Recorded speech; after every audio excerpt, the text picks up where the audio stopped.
because Right. I could go seriously. I could go seriously South wrong. with Dickie. You got one mean Dickie there. Yeah. Loves people. Loves people. Yeah, it's just other dogs. Other dogs. Squirrels tend to be a problem.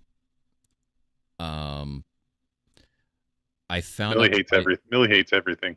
Other dogs, other people. I found out last year, and just by happening to look out the door at the right time, that my 6-foot stockade fence around the yard is really no more than an agreement with Dickie. Right, don't jump. Much like when I had a 4-foot chain link fence, it was an agreement with my German Shepherd that he was going to stay inside of it. Dickie, when I watched him go after a squirrel that was trying to make it from our tree in the middle of the yard to get out of the yard to the next yard, and Dickie saw him move and went to chase him and took a flying leap from about 15 feet back and stopped himself at the top of the stockade fence with all 4 paws, pushed back, so he then just dropped and landed. And I was like, oh. I'm going to show you, motherfucker, what I can do. Yeah, I was like, oh, so you can go over, you just know you're not supposed to. He's like, just so you know, Dad. Just so you know, Dad. I can clear this, no problem. Yeah, I was like, all he would have had to do is, instead of push back, just pull forward, and he would have launched himself clean over. And when I say clean, I mean clean over. Clean as a whistle. Yeah, we don't let Millie. We don't let Millie. I had a neighbor that a boxer. This dog was compact, and she was a girl. Obviously, I said it was she. Yeah. Little compact boxer, and she was so fast, and she could, like a gazelle, leap my neighbor's 4-foot chain link fence. Yep. But she misjudged it one day. That's funny. It's funny until the dog's leg is broken. Oh, and my buddy's arm was all chewed up because when he went to get her, she didn't know what she was just fighting for her life. She was grabbing. She was grabbing at his arm with her mouth. Yeah. And it was it was something else, really. Horrible. But she got, he loved the hell out of that dog. He wasn't kidding. He wasn't putting her down. Yeah. He nursed her back to health. Not that he probably would have, like, if he hadn't loved that dog, because I've seen him commit some horrible atrocities on horrible things. I've seen this dude I'm talking about. I saw him do horrible fucking things. He's a terrible person. He fucking is. But he was a painter. Oh, say no more. And they're soulless. Those soulless bastards. Well, but yeah, I mean, but he was something else, really. No, that's not.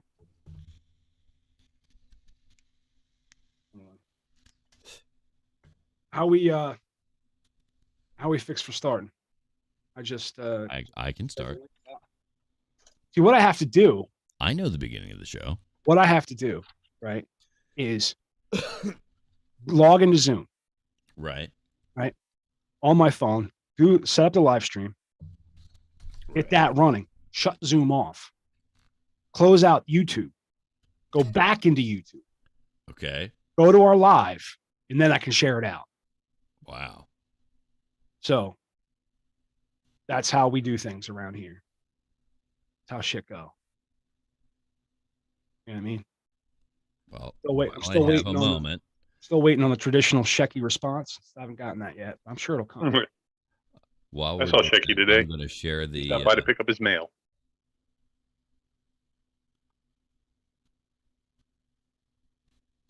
I'm just going to open up the phone to Shecky's Messenger so I can see it. Phone, yeah. I could do that too.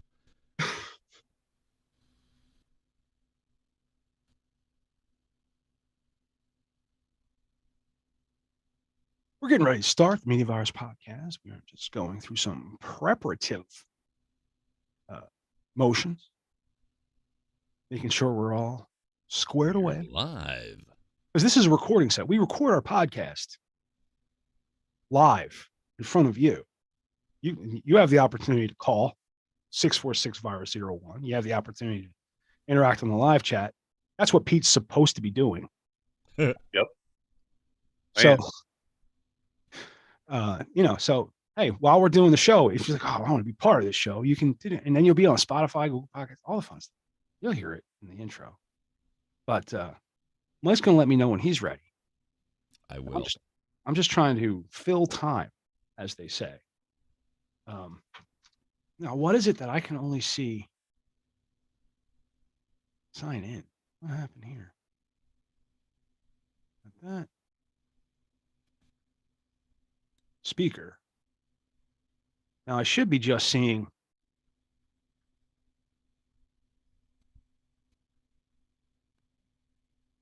There's the three of us there. Because for some reason, all I see is Professor Mike Latoris and his chroma key hat. Apparently, is my hat keying out? Every once in a while, you get like the invisible head thing. There it is. Now it's gone. There you go. Oh, cool. Right there. So.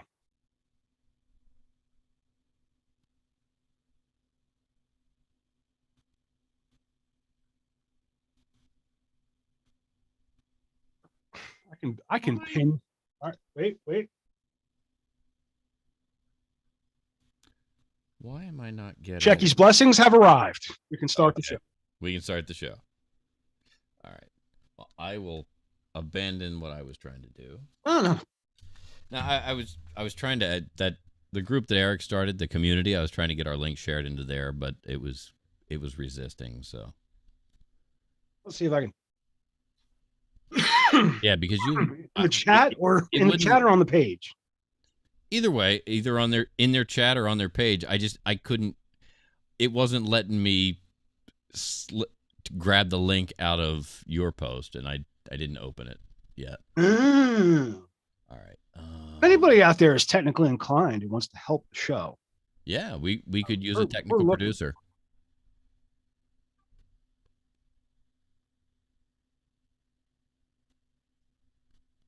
In fact, we should probably mention that again once we get the link posted in that group so that somebody sees it.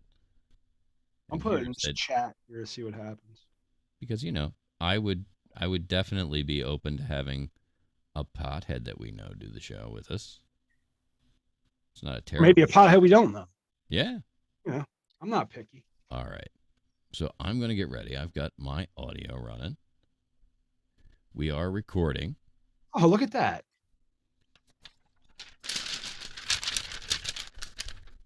All right, Rush. This week on the Media Virus Podcast, somebody tried to kill that fat turd North Korean leader Kim Jong-un. Since they didn't get him, he now has his guards carrying bulletproof briefcases to protect him with. Sister humper and brother banger arrested and stand accused of incest, lewd acts in the presence of children, and sexual battery of a minor. Chicago lawmaker supports a petition that asks local warring gang factions to only shoot at each other at night. All this, more news. Maybe the infection team will discuss German preschool sex and whatever else comes up. Just the tips, number 54. All this on this 147th episode of the Media Virus Podcast. It's the Media Virus Podcast.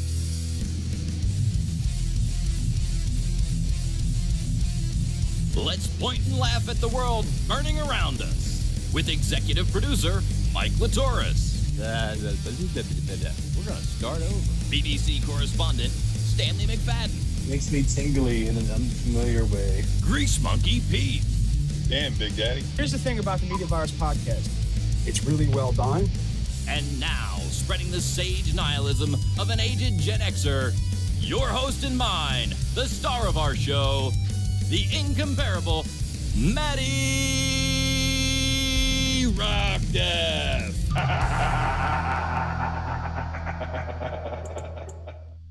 Hot damn, do we have a show for you people this week. I am Matty Rockdeath, the mattiest of all rock deaths, and proof positive that anyone can have a podcast. I got applause for that line. Okay, so speaking of, Welcome to the Media Virus Podcast. Please like, subscribe, follow, and share. I want to take a minute to thank the new subscribers for their support. You know, whether it's on YouTube or Facebook, Spotify, or Apple Podcasts, Google Podcasts, or if you're just checking us out on themediavirus.com, we're also on other platforms. But however you access the show, however you're enjoying us, we want to say thank you. You can always give us a call here at the show, 646-VIRUS-01. That is 646-VIRUS-01. You might make it on the show. You know, who knows? It could happen. Could happen. I'm going to have to go back to some of the imaging I put together for the old show that we were all on together, because I had some neat bumpers that surrounded the phone number for that show that I might be able to work into bumpers on this show. Well, wasn't that it was all I remember is 8 penis 8. Yes. Ocho penis ocho. I don't remember the full I don't remember the area code. I think it was 305. I think it was 305 8 penis 8. I think it was 305. Yeah. I've let that number lapse now. I missed it. I'm sure we can get it back if we really wanted to. That was a fun number to have. It was a fun. I mean, it's not as awesome as 646-VIRUS-01.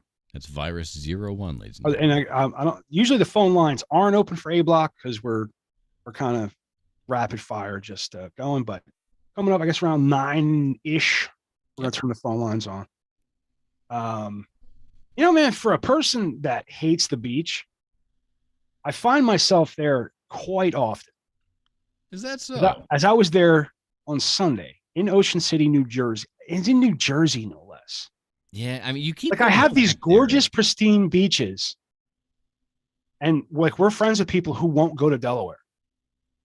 They just won't go to Delaware because they live in Delaware County, Pennsylvania, and apparently that's so much better than Delaware. I love paying 6% sales tax. It's fucking awesome. What is their reasoning for not coming to the state of Delaware? Dude, I've never heard a good reason. Okay. I've literally never heard a good reason. My niece hates coming. Not my niece. My daughter-in-law. Okay. Hates coming to Delaware. And she said she would never move to Delaware because to her, it sounds like liverwurst. It sounds like liverwurst. Sounds like liverwurst and Delaware have like the same ring to them to her. Now, I didn't understand that either because I fucking love liverwurst. Matter of fact, I haven't had liverwurst in a minute. I can. The liverwurst sandwich, onions, American cheese, and mustard. Oh God damn it, that's a sandwich, dude. No, I get it. I understand. Poor man's delicacy, dude. I can't. What did you say? Did you say I get it because of who you are? No, I get it. I understand where you're coming from. Oh, okay. I understand flavor combinations and how things work. I just can't get down with liverwurst. Would you ever take a chicken salad to the beach? No, I usually eat that before or after. No, but made in sandwich form, packaged by you. You have to put them in all in Ziplocs. In a cooler. Is that something that you would do? You would take to the beach? Yeah, I mean, if I could have control over all of that stuff, yeah, I wouldn't bother me that much. I make pretty good chicken salad, though. I love chicken salad. We made chicken salad from like scratch. What I mean by that is she went and bought frozen chicken. And thawed out, but it was made specifically for this chicken salad. Yes, we decided to make chicken salad, which involved a chicken. Yeah. And I was gonna say, what'd you do? Like raise a couple chickens the last couple of weeks? No, we went and bought fucking. But it was all it was whatever the best meat is. I think it's breast meat. It was all breasts. Depends. But I'm like, why would anybody take fucking chicken salad to the beach? Do you know what the secret to good chicken salad is? Paprika? Rotisserie chicken. That's funny because You go and buy. I actually hate rotisserie chicken. I don't hate it. You go and you. It's my least favorite chicken. Chicken. You go and you buy a random rotisserie chicken, and you just strip that bitch off the bones, cut it up, and make chicken salad. You make more chicken salad than any human should ever make in one shot, because you've got like a whole chicken. That's actually what my wife does. She's gone and bought a rotisserie chicken. Yep. Have you ever had Royal Farms chicken salad? No, but I've heard good things. They take their fried chicken and chop it up and make chicken salad out of it with the breading and everything. Really good. Dude, that sounds good. Like fried chicken. Uh-huh. But that's also like one of those artery cloggers. Uh-huh. Well. Yeah. But it was funny because I was having this conversation. We're all in this group. There's a bunch of us.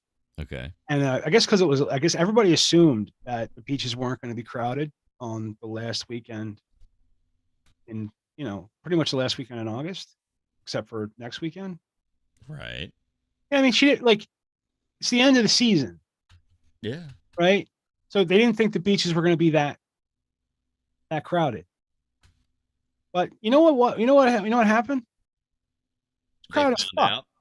And I'm like, how do you think it's not going to be like, I didn't go into this expecting that it wasn't going to be crowded. So I heard somebody say this. I'm like, that's the most ridiculous fucking thing I've ever heard. And I'm always the asshole for saying it. Right. You know what I mean? It's like, you really didn't think it was going to be fucking busy. Like, and because the tide's coming in, like everybody's got to get tightened up. Yeah. Right. Now I think this time we placed perfect. And we worked it out so that we were like on like this little cliff. Like there was like a little off. Uh-huh. Like there was sand, little cliff, more sand. Like there was no, if you didn't know it was there, you wouldn't see it until you walked right up on it. And so that's where we decided to start because we had kids with us. We were building sand castles and shit. Yeah. But Becky, poor Becky, I just think she really wants to just live some real childhood. Because as like Gen Xers or late Gen Xers, early millennials, right? Uh-huh. Some of us didn't get, the attention that we needed. And I think she's just trying to, but she was all pissed off because all the kids wanted to do, like every time she made us like a mold of a sandcastle, there'd be another kid coming over and fucking crushing it. She couldn't get any like momentum. So then we had to wait. And I was like, no, what you got to do is you got to wait them out. They'll get tired. They're going to play in the sun all goddamn day. They're going to be falling asleep. Then you go build your sandcastle. You know what I mean? But, and we nailed it because everybody came right back to us. So by the time we were done, like by the time we got up and left, there was literally people it was claustrophobic. Right.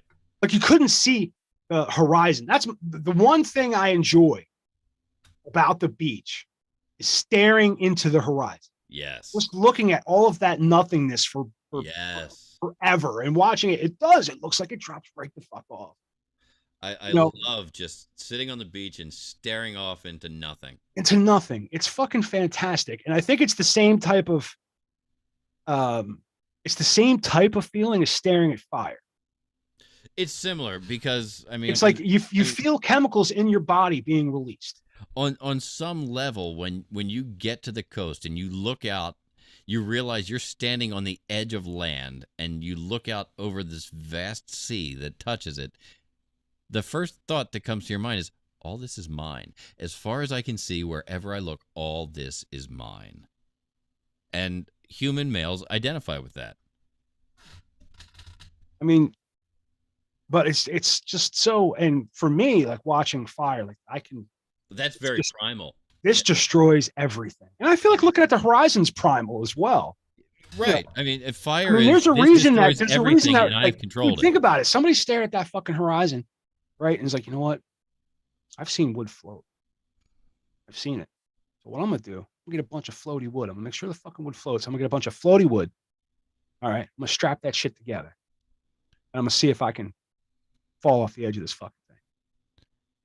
You know, just see what happens. And not only that, what's out there? I'm going to take some of this Bernie wood with me. Yeah. So I can cook fish. So, I mean, I'm sure people went out and, there's a lot of failed attempts. Uh-huh. Like, hey, like there's a lot of, there are the corpses of a lot of inspired people in the Himalayas. There You know what I mean? There's a fine line between floaty wood and Bernie wood. Just, I mean, I used to think about this when I smoked.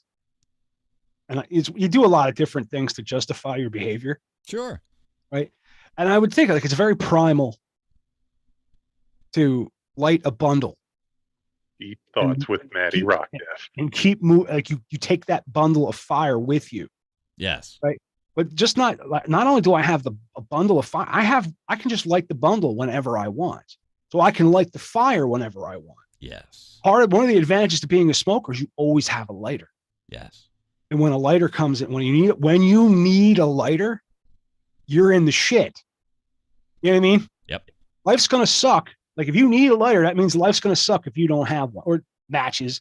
Like what? Whatever. As far as that goes, I rarely leave the house when I don't have on my person, and I'm not talking about in something that I'm driving. I'm talking about on my person, a blade, Absolutely. a way to make fire, right, and a handkerchief. I don't carry a handkerchief. I will use disposable napkins. My dad and my grandfather, these are things that I picked up from them along the way. No, my dad tried to teach me the same thing, but I don't leave the house without a handkerchief. I'm not going to carry around a snotty fucking rag. I'm just not going to do it. See, you have to step away. It's available for that if you absolutely need that, but it's so much more. Like when I go to Wawa as an Uber driver and take a piss, I don't have to use the Jeremy Dyson hand blow dryer because you can wipe all the other germs that you've collected in your pocket. You can wipe them on that. I take my handkerchief out and wipe my hands on it, and it goes back in my pocket. I don't use it to finger up the door handle. I don't use it to block germs in any other application. So it really only has where germs that are present after I wash my hands. All right. But I mean, there's a lot of things you can use a handkerchief for. It becomes a tourniquet if you need it. I mean, I guess, but I carry a blade, and I always carry fire, even though I'm not a cigarette smoker anymore. Yep. I like to have a lighter on me. You know what I mean? Or at least a pack of matches. Something. I prefer a lighter. Fire. So do Here's the thing: is even if your lighter doesn't work, you can still get fire out of it. Yeah, there's enough ways. There's enough ways. If your matches are wet, it's over. Right. Exactly. Even if your lighter is wet, you can just wait and it'll dry out. Or here's a trick: if your lighter's wet and you have another lighter, like access to another lighter, sometimes you can use two of them. Right? No, but I've done that. I used to have two lighters in my car because one had flint and one had gas. Right. Yeah. I have two lighters that don't work, but I can make fire. But I can make fire. I got two lighters that don't work, but I can make fire. Well, that's why I never say I always carry a lighter, because sometimes it's not a lighter, but I always have a way to make fire. Absolutely.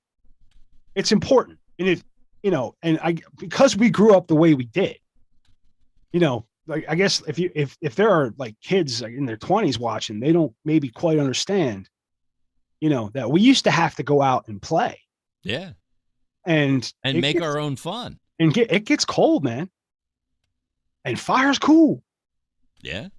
Dude, I have done some stupid fucking shit. I'm having flashes right now of walking in the middle of the woods where my buddy had a fucking propane tank. We had nothing. And I'm talking about the big fucker, like a 5-gallon. Uh-huh.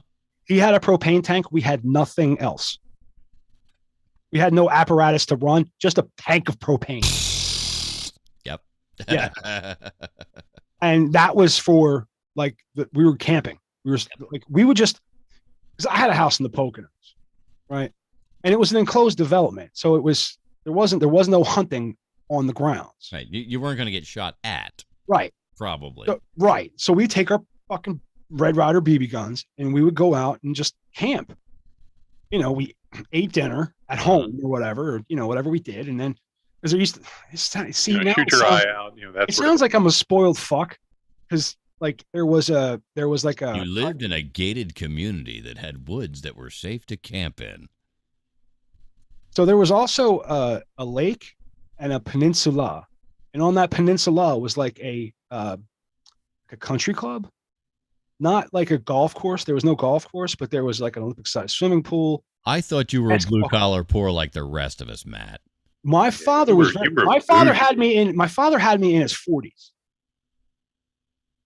Now hang on. It's It's like, 'Cause fuck, they found me out. no, I realized I had They're on to I had a very, very spoiled childhood. As mean as my parents like were to me, Yeah. it was out of resentment for all the money they've spent. Right. You understand what I'm saying? I get it. I kind of had a I feel like if my parents were broke and I didn't cost so much, we'd have had a much better relationship. I've been exposed to more privilege than I sometimes indicate because of circumstances of my childhood. Early on, when my parents were together, my dad had a lucrative side business in amateur pharmacology, and then he did not, and my parents weren't together. So I've seen both sides of the coin. So now I also had a brother who was fully grown and working for a construction company that was developing a neighborhood. Oh. So the house that was built could have been spare parts. Right. Right? That, oh, well, we can't use those because they're not right. Fell off a truck somewhere. I'll take them. Don't worry about it. I'll get rid of them. And then they would wind up. You know, it's funny. This house doesn't look like any of the houses here, but it looks an awful lot like the houses over there. That's how our house was, because a lot of people would use this like wood siding, but my dad insisted on the vinyl stuff. Like, this looks like a house. This house looks like it belongs in the suburbs, where every other house looks like It belongs there. a cabin. Yeah. Yeah. And but my dad was just stubborn. That's how it, and that's how I'm sure, you know, the material supply was. We Mhm. had a connection, whether it was maybe we're just getting things at factory direct prices. I don't know. Maybe the neighborhood your brother was building was out in the suburbs, west of Philadelphia. Not west. That was he was up in North Jersey at the time. Okay. So it was kind of a slog to get delivered. You know, it took us a long time to get the house built. Anyway, and that's the thing, is we were the trash of the community. I knew that by my moped. I knew that because I had a moped and everybody else had like a 125. Right. Your moped was 25 years old already. Right. My dad bought it for $200 Uh-huh. because I was allowed to have like he could send me off to get killed. He's like, oh yeah, let's get rid of this kid. And he could also send you to go get milk, and Yeah. So anyway, there was equally valuable to him. The point of the story was there was like this little like short order, like you could get burgers and dogs at the clubhouse, they would call it. So we would do that often. Right. And then, take our mopeds off into basically what we would do was follow the telephone poles. Right. Right. And then once we found to a place where we couldn't navigate, like it was like swampland or something like that. And we spent a lot of time on this one cliff that we just really enjoyed. Yeah. Funny story about that. I took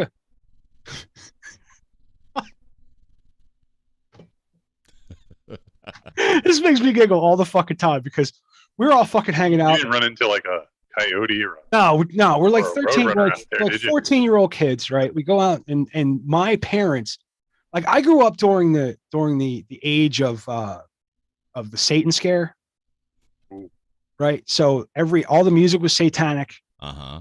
Everything was we're way Tipper Gore absolutely flipping out over hair Yeah. metal. right. And I listened to Ozzy and Black Sabbath and all this shit. So I drew a pentagram with a rock on this, and I didn't make any other symbols. I just kind of like made it real decorative. I wasn't like, it didn't look evil enough, I guess. Here's the point: is 3-4 weeks go by, and my mom, who's a hippie dippy, and he's like, "Oh, there's a coven of witches here." And I'm like, "What?" She's like, "I found their worship altar on a cliff, There's a coven of witches. You don't say, Mom. Dude, I let that hang for 3 or 4 months. Yeah. I waited till she was telling the story to somebody else. And she was so excited. I'm like, Mom, I drew that. That's mine. Did you notice how easy that path was to go? Like, you weren't wandering around the woods. You were following the telephone poles. There's enough room for a utility truck to get down there. It's overgrown now, but there's still, like, they can still get utility trucks. And the swamplands that, they figure out if you look hard enough, you'll find the way around it. You know what I mean? Type of thing. Yep. And I could just saw like all the color like run out of her face. Let's get to the stories, man. Okay. Let's do that. First off, we were talking about Kim Jong-un, that little peckerhead. It's a high-stakes showdown. Kim Jong-un's assassination scare has sparked a security surge. I think that the moral to this story is that North Korea needs better assassins. You might think. Not for nothing. If you shoot for the king, you better not miss. Do they have any suspects or just read the story. I'm sorry. Yeah, and it's worth noting that most of the stories this week were rejected by GPT, so I will be reading directly from the websites that we pulled stories from. And I've got to bear with me just a second. I do have to consult the link list because the one story, this Kim Jong-un story, I actually went and found an expanded article on that because there wasn't a whole lot on the link that you shared. No, I'll be honest with you. Sometimes I don't even read the story. I just read the headline. I'm like, all right, we're going to talk about that. That's a good topic.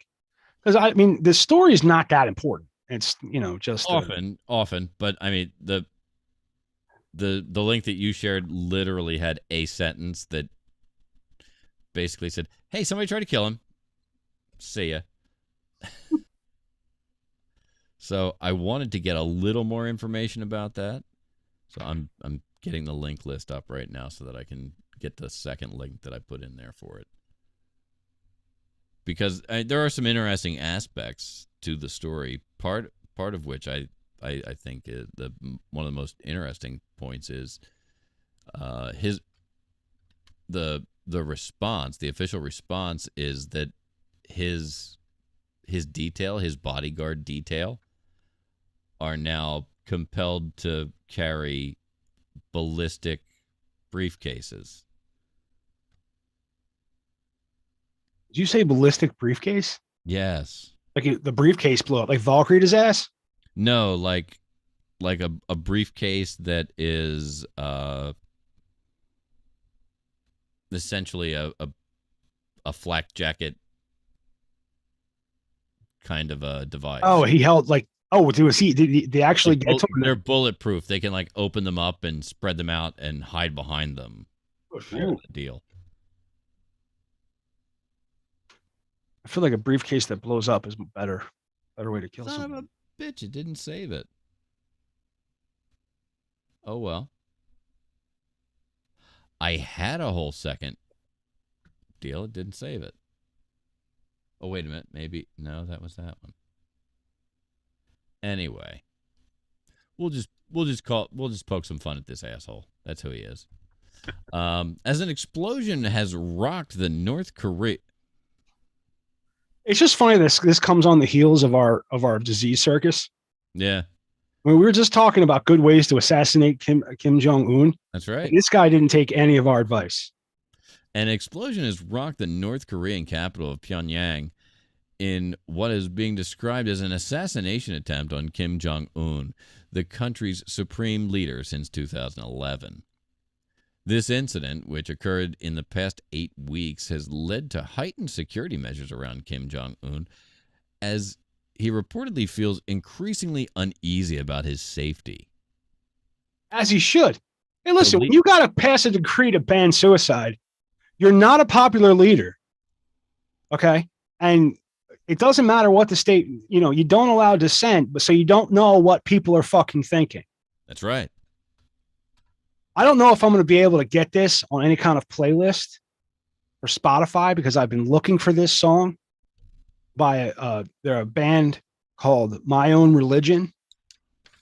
And there's a song called Let the Bigot Speak. And it's, if you don't know what people are thinking, you don't know what you're fighting. You know what I mean? You dig what I'm saying? Yeah.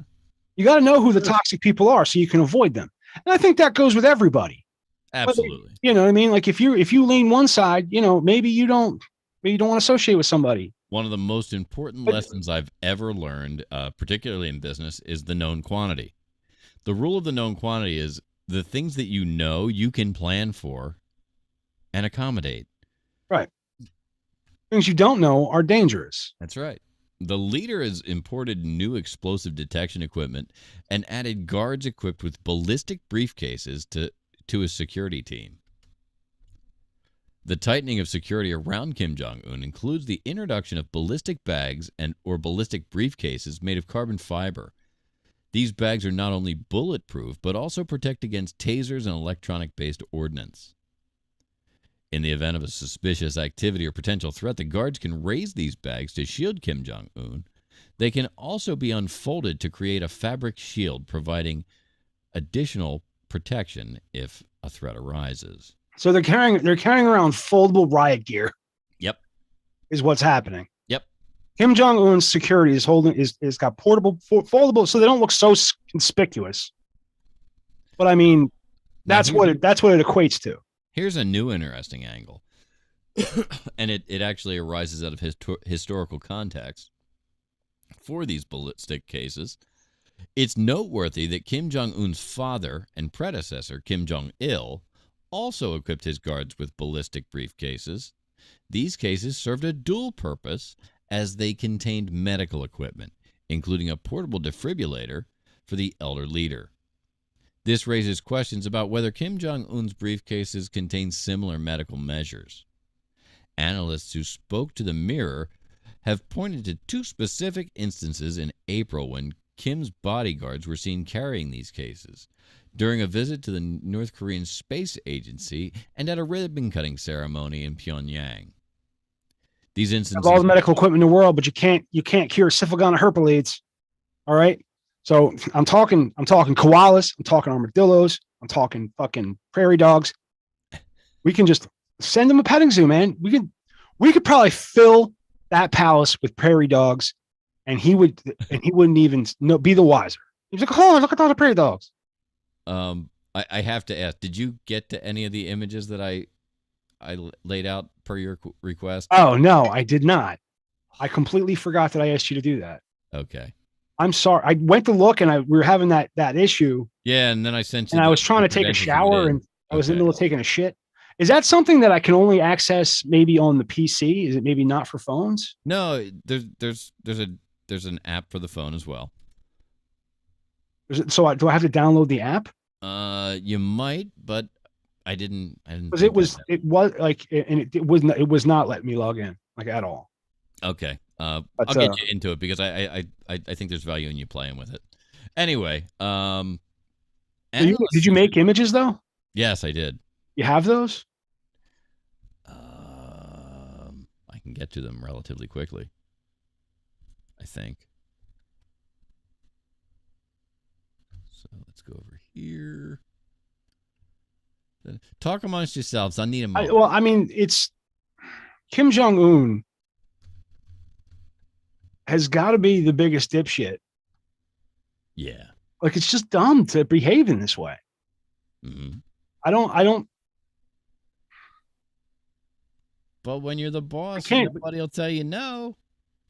Yeah. Well, yeah. I guess opulence can, if you grew up the leader's son, right? Everybody knew he was next.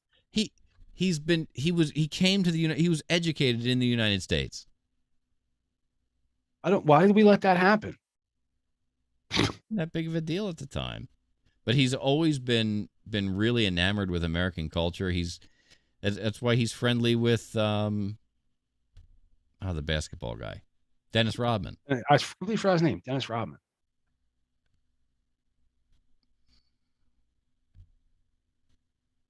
Now, what Mike is looking for is images of a koala being drawn in a chariot. Chariots being pulled by an They armadillo. weren't perfect, but they were quite good. And the armadillo is being ridden by the prairie dog. This is a concept that we came up with. Kill Kim Jong-un. Okay. Because we are currently in a TikTok fight, one-sided as it may be, with Kim Jong-un. Because we're grown men trying to pick a fight with a holy shit. What the heck is that? That's a koala. And there's a Okay. if you look in his little tactical Molly Yeah, plate, he's got there's a that's a prairie dog. strapped to his Molly plate.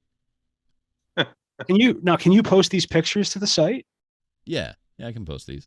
I mean, that's fucking fantastic. Like, any koala where's got like a little eyewear and fucking guns and shit. But This is the parent image that it came from. There were options. is it just the koala though? Yeah, I mean there were a couple different ones that the prairie dog showed up in, so I made sure that I used one that the prairie dog did show up in.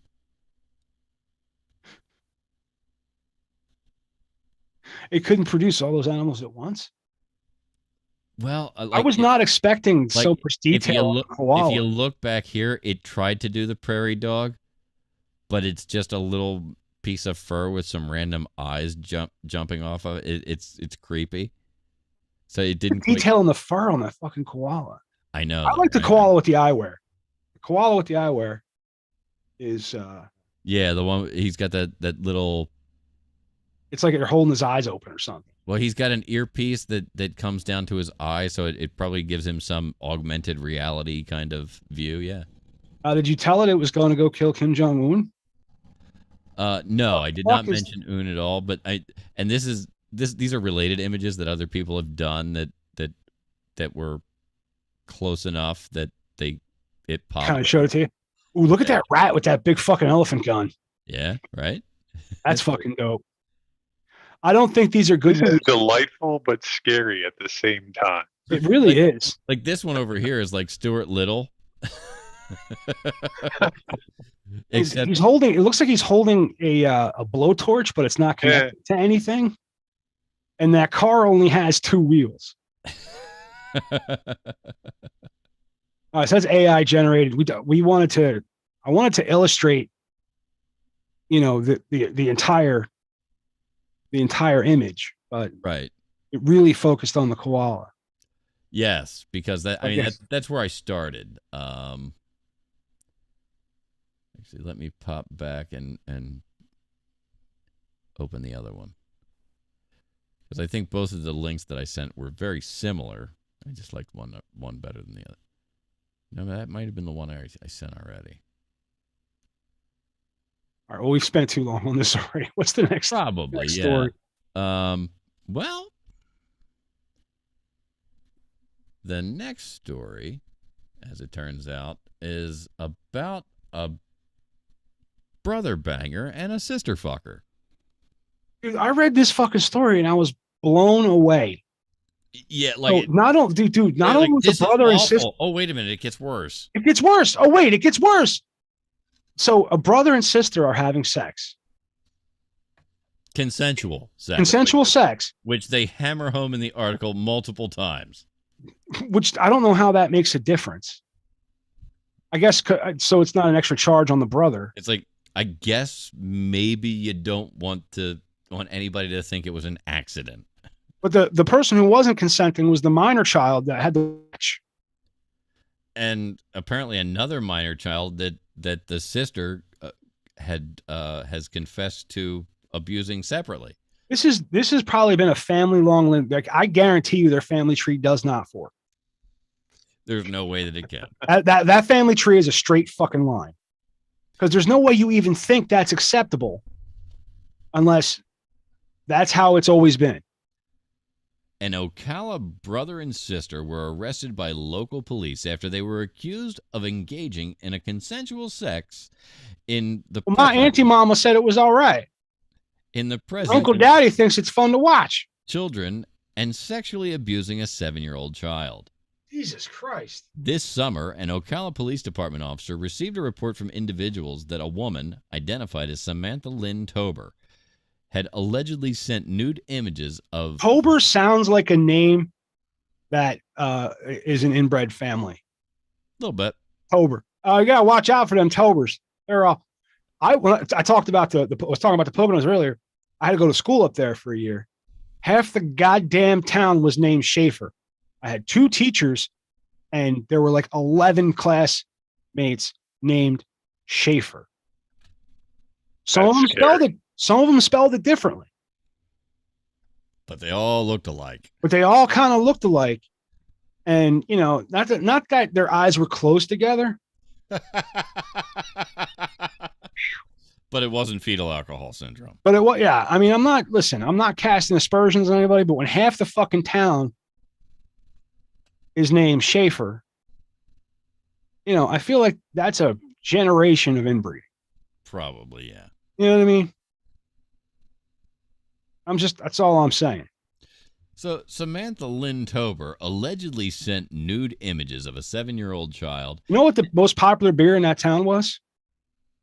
What's Coors. that? Coors Light. There's a beer called Schaefer. Yeah? I don't know if anybody. You have to know that to find it funny. No, I was there. And then I knew where you were going. Okay, good. That was my job. It was my job to say something else, though. Right. If everybody drops other things, it doesn't make it nearly as funny. We can't all be stupid. It's my job. So she shared images of this 7-year-old child and made verbal statements that she had sexually abused the child. According to the OPD, the report also alleged that Tober often has sexual intercourse with her biological brother, identified as Leonard Charles Tober Jr. Leonard Charles Tober Jr. An OPD detective, along with the Florida Department of Children and Families, investigated the claims against both siblings. The detective made contact with Samantha, conducted an interview, and received consent to search her phone. OPD stated that nude images were found on her phone, which were determined to be child erotica. The detective's investigation into the siblings uncovered multiple videos of Samantha and her brother Leonard having consensual sex. A follow-up interview was conducted with both siblings. You don't think it was the kid shooting the video, do you? Probably. No. You don't think they gave him a camera and it's like, oh well, he's here. He can hold the camera. Hey, you, come here. Hold this. Oh.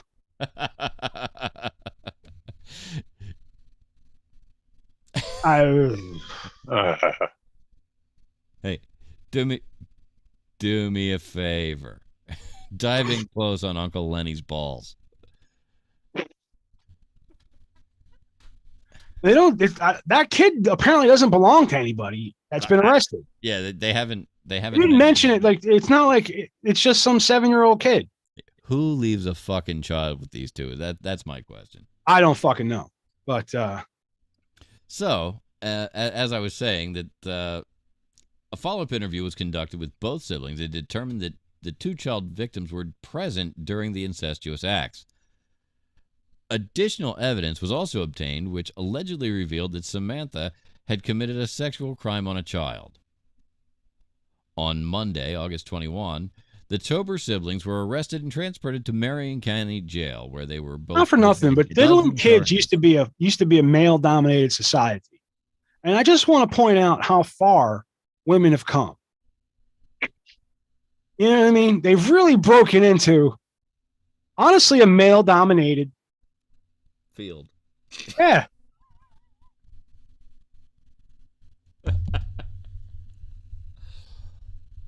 Okay. I wish I could have said that with a straight face.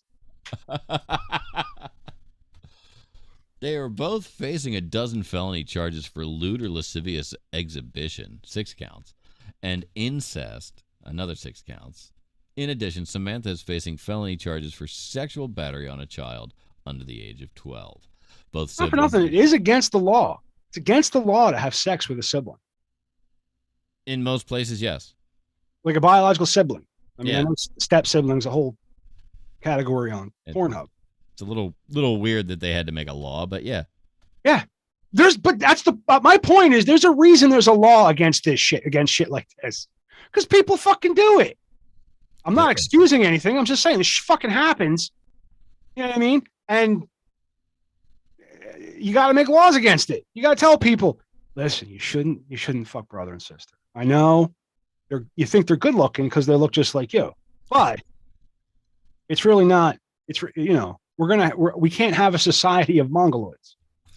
You know what I mean? And it just gets to me. Like, I don't understand.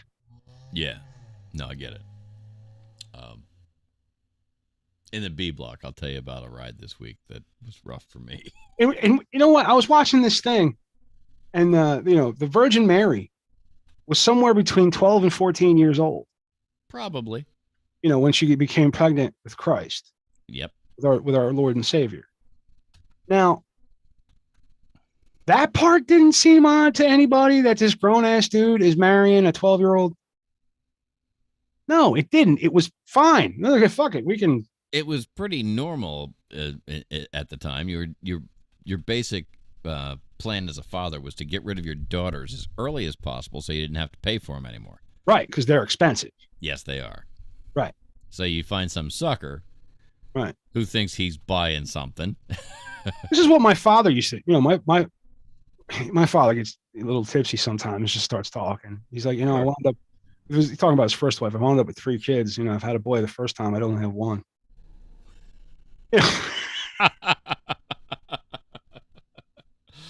Oh, thanks. Thanks a lot. Well, I mean, I wasn't the boy. I'm talking about my brother. I know. Thanks, Pop. But I was an accident. My mother convinced my dad she was sterile because somebody told my mom.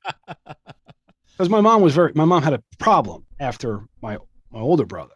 There was some kind of issue, and it was supposed. I thought you meant like she just couldn't stay away from the dick. No.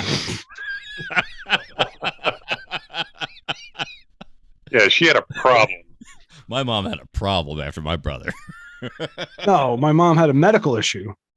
You fucking assholes. My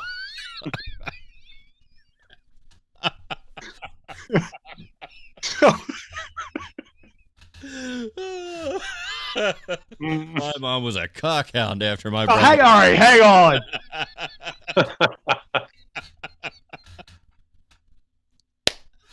My dad watches the show sometimes. I don't know if he'd get this far into it. Oh, I hope he's clapping and laughing like I just was. Hey, Dad, just gotta warn you, it's gonna get a little crazy in here. It's not gonna get any crazier from here. We're done.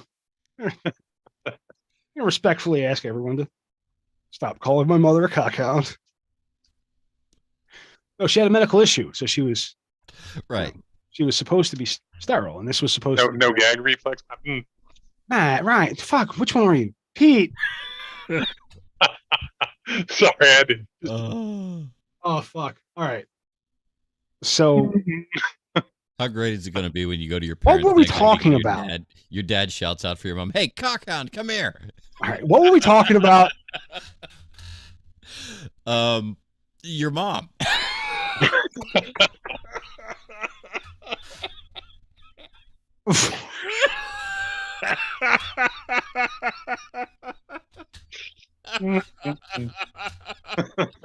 Oh God, this is great. I feel like because we're live streaming, if we were in the same room, I would be obligated to strike.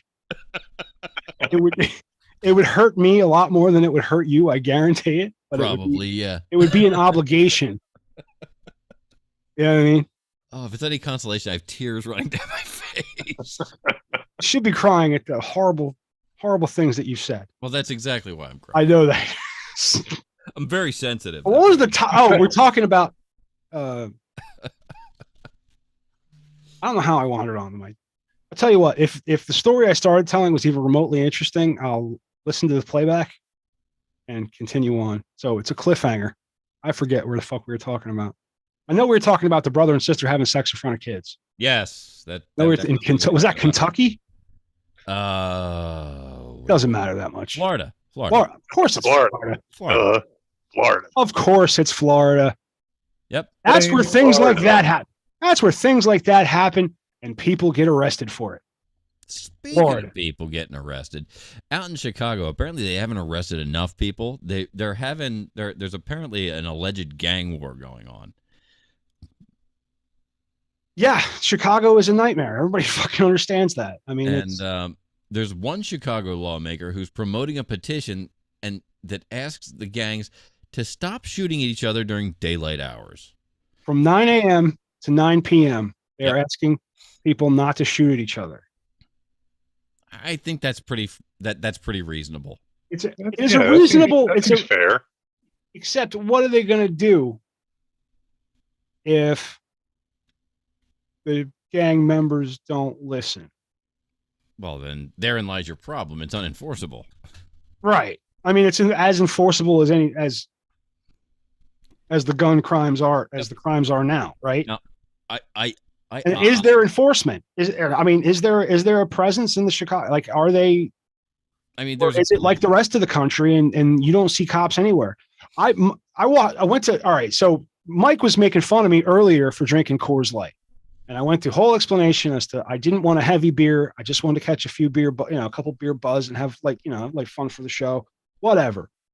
And I went into Yetter's, and on the way to Yetter's, my wife told me that she was watching Yetter's Liquors on Philadelphia Pike. Yeah.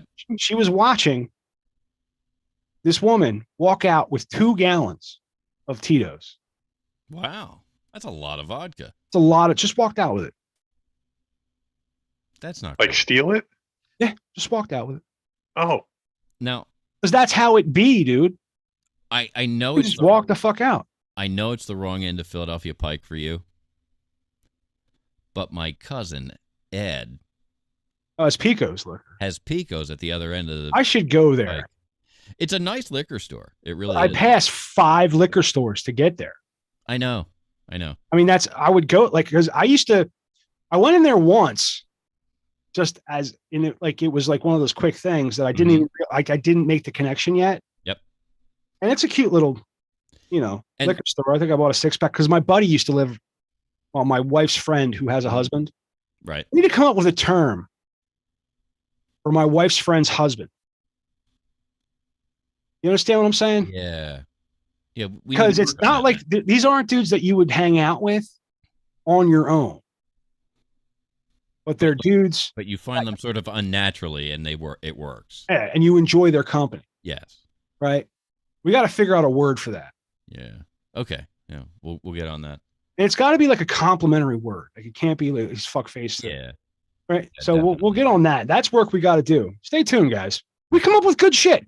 We come up with the fact that we need a word for your wife's friend's husband, and we need a word. And we've come up with the best way to kill King Jong-un, which is a koala in a chariot being Drawn by an armadillo. Ridden by a prairie dog.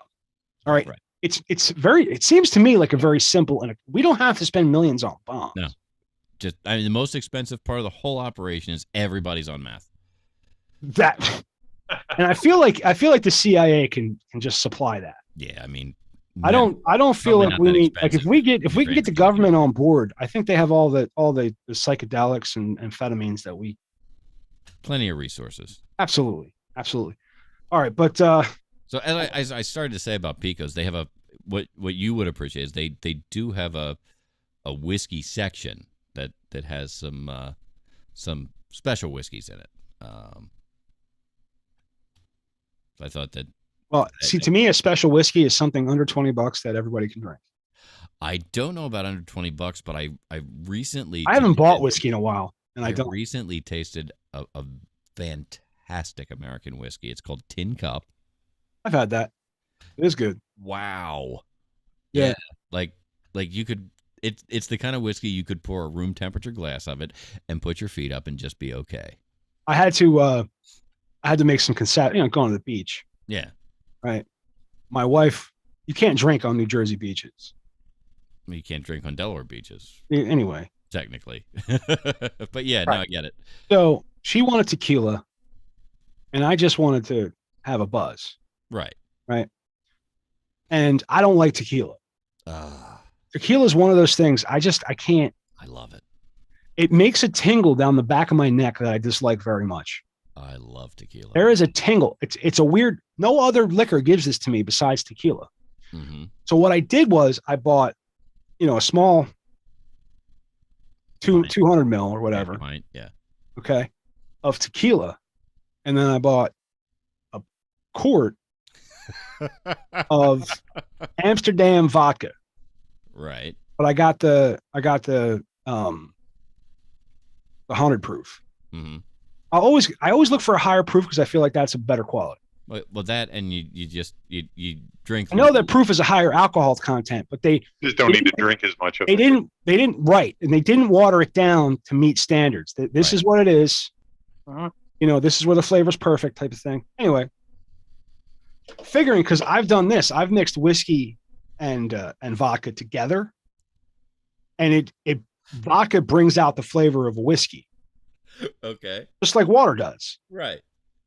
It kind of dilutes it. Well, yeah. You get the terpenes. So that's what my thinking was. If she wasn't buzzed, if she didn't think this was enough tequila, and she doesn't drink that much. She doesn't drink nearly as much as I do. And I honestly don't drink that much. Right. Compared to how my benders go. Right. So I figured, the vodka in the tequila, mix of the two, you're still going to get that tequila flavor. Vodka is pretty much flavorless mixed with It's anything else. Very neutral spirit. Right. So what I did was we bought like those little plastic bottles that come in 6-packs. Uh-huh. So I drank half of one and, poured it, left some in there and dumped the tequila, dumped the vodka in, shook it up, stuck it in the cooler, and then we mixed drinks as we go. It was nice, So, but what were we talking about? That was about it. I mentioned that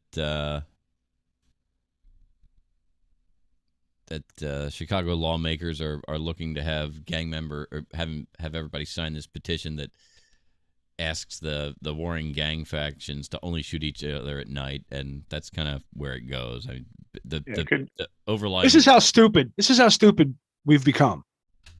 The overbearing statement basically is, "Hey, we know this is an we've got start somewhere. We've got brothers and sisters fucking, and we've got lawmakers asking gang members not to fight between daylight hour.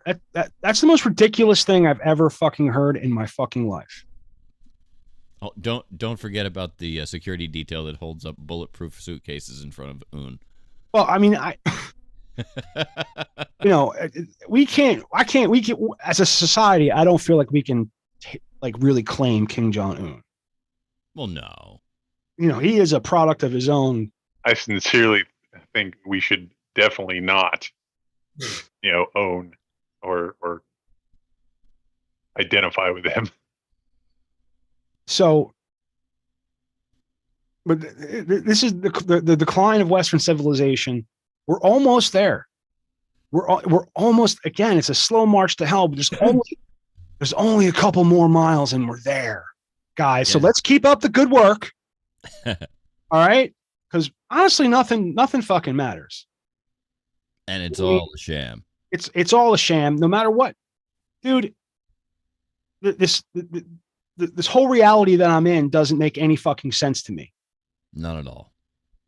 And it's almost like we want them to turn that CERN Hadron Collider back on and see what the next universe is like.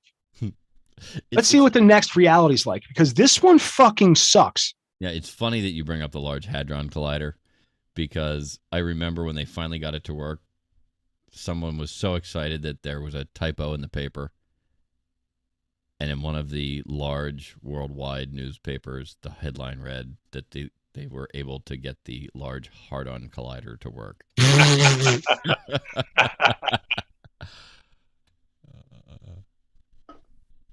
So Listen, just turn it fucking back on. Just turn it back on. Let's see what the next reality. Like maybe it'll be a cartoon. Maybe we'll. Maybe. Speaking of turning things on, I was talking about this with Damien. He's like, let's just turn it on to we can get to the reality where we're rock stars getting our dicks sucked by big titty blondes. I mean, that doesn't sound like a bad idea. There's a reality out there where that's happening right now. I'm a huge rock star.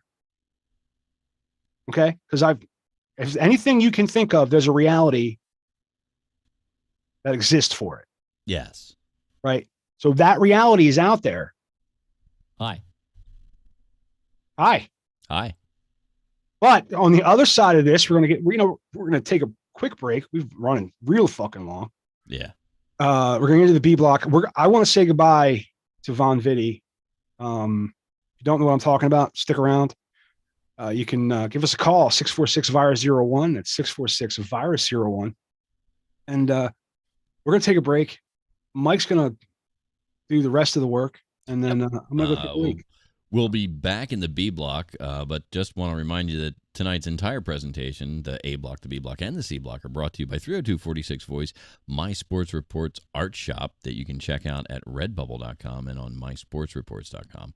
And the Disruptive Minds podcast that you can find over on Spotify. That's our good friend, staff writer Bill, telling you all kinds of stuff. And I know that I've made some adverse comments about his initial audio offering. But I have to say, I've listened to a couple more episodes. He's really coming up. It just sounds like he's in the bathroom now, and I'm okay with that. The little bit of natural room echo is not the worst thing in the world. So don't feel bad, Bill. You're doing okay. I wouldn't have the echo, but that's just me. No, Bill. Let me tell you something. Billy is a great interviewer. He is. He's a good interviewer, and his skills really shine through. Yes. And that's the important part. See, we strive for good audio because nobody's saying anything of value. That's right. We say a lot of. I had this conversation with my sister. My sister lives in Missouri. She came up to see my dad, and it was supposed to be a baby shower. It'd be a long story. Anyway, so we're getting ready, and she was listening to a podcast. She turned it off, and I walked in. I'm like, you can listen to your podcast. I don't care. She's like, I heard everything. He told all the news that I was waiting to hear, and I was like, oh, okay. I'm like, if you listen to our show. So I said, I do a podcast. She's like, I know. Yeah, I've seen that. And I'm like, it's not as informative. She's like, no, it's not. I'm like, but it sounds good, right? She's like, yes, it does. It's got brilliant sound quality. Brilliant sound quality. Could listen to it all day if it wasn't absolute fucking utter nonsense. If it wasn't just verbal diarrhea coming out of your mouth constantly.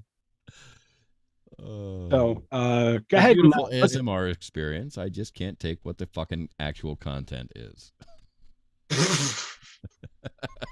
like ASMR nails on a chalkboard. So, ladies and gentlemen, like I said, those are the folks that's sponsoring tonight's presentation.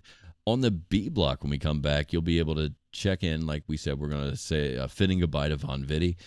We're going to talk about a little bit more news maybe and see what else we can sneak in. And then off in the B block, we're looking at Just the Tips number 54 and Maddie's TikTok Nonsense Corner, which should be a fucking blast because that's just the way we do things around here.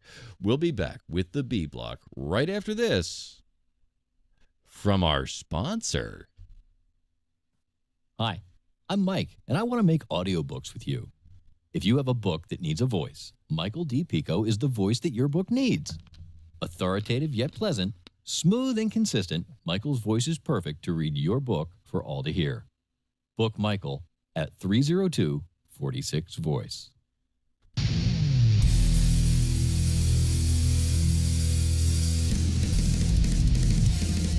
Let's not.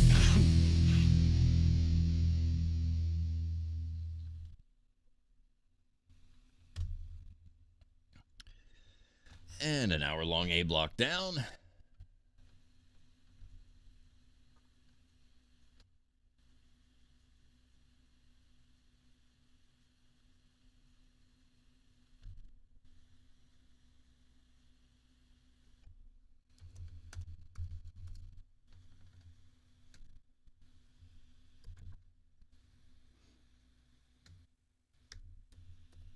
what that was. I opened up on one of the links, and it just had this blaring audio.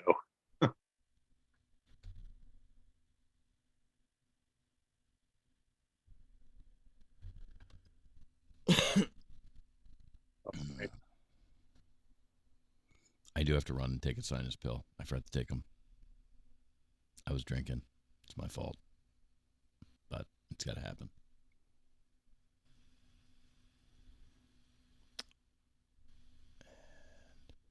I am going to start the recording before I go because I will not forgive myself if I have to deal with doing it the other way.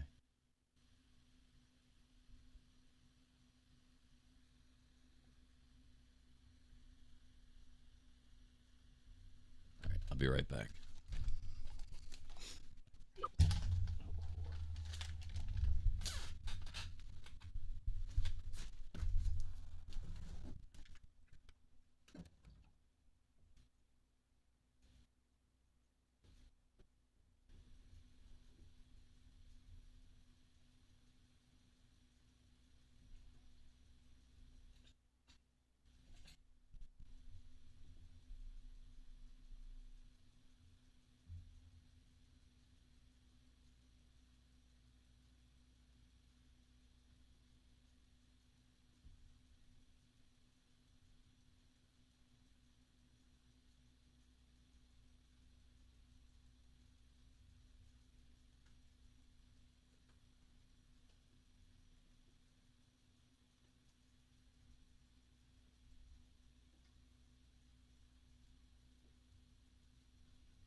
Hey.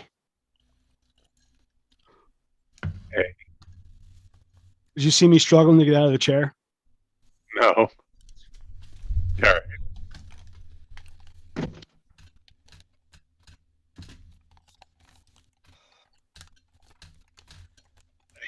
you talking to me or Pete? Talking to Pete. You don't have your Okay. ears I was just making sure. No, I Put didn't. your See, ears on, man. I didn't see you struggling to get out of the chair.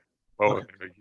you okay? Mike was still going through the commercial. I turned my dude. It took me 4 tries to fucking get myself out of the chair. Nice. Dude, on Thursdays, I hurt so fucking bad from sitting in this guy. I've been looking for different pillow combinations. I guess I need a different chair. But this fucking chair hurts.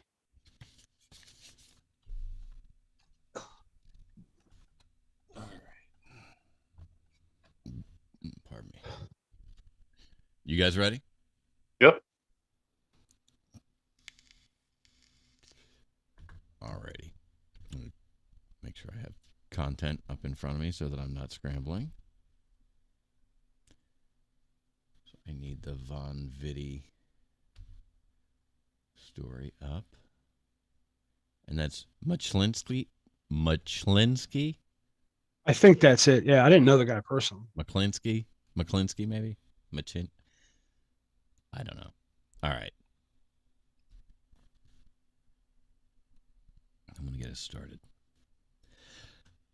And we're back on the B Block of the Media Virus podcast here with Professor Mike Latoris, Grease Monkey Pete, and our fearless leader, Matty Rock Def.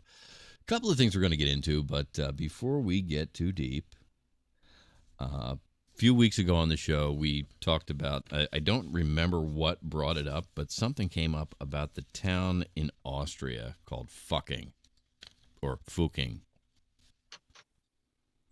And I mentioned that I had some fucking pictures. Oh, you found the fucking pictures? I had some things that changed at the house here recently that caused me to go move some things around, and I located the fucking pictures.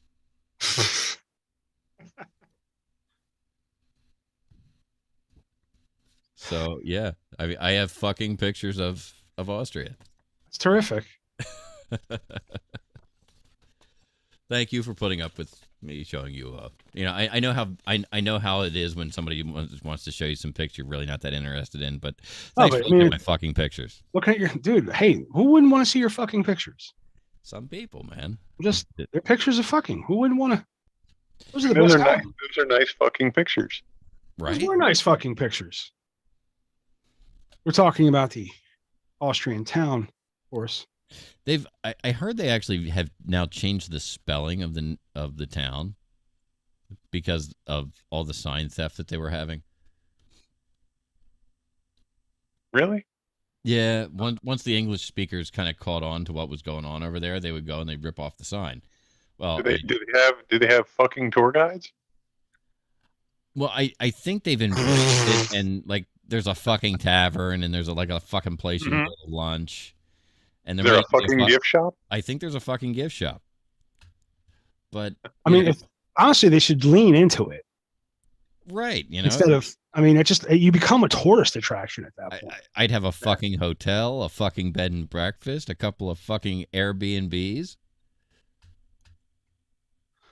That is the A fucking diner, a fucking ice cream shop. Yeah, I mean, you could literally fucking high school. You could literally have anything you wanted in that place and sell it. Hey, you want a fucking pack of gum? Here you go. Here's a fucking pack of gum. Pack of gum. Right. I mean, who wouldn't? I'd have just leaned into it. That's all I'm saying. That's what should have happened. But hey, would you like a fucking ball wash? Yeah. You could sell anything in that place. It's true. That is absolutely true.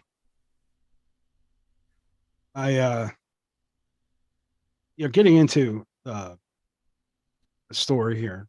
Von Vitti was a TikTok, or I want to go. I don't know, 170,000 fans. I mean, let's say he's a TikTok star. Yeah, he's called a TikTok star according to the New York Post. His real name was Joe McCluskey, which I fucked it up. McClinsky. And what's really creepy about this story is he basically posts a suicide note on his TikTok.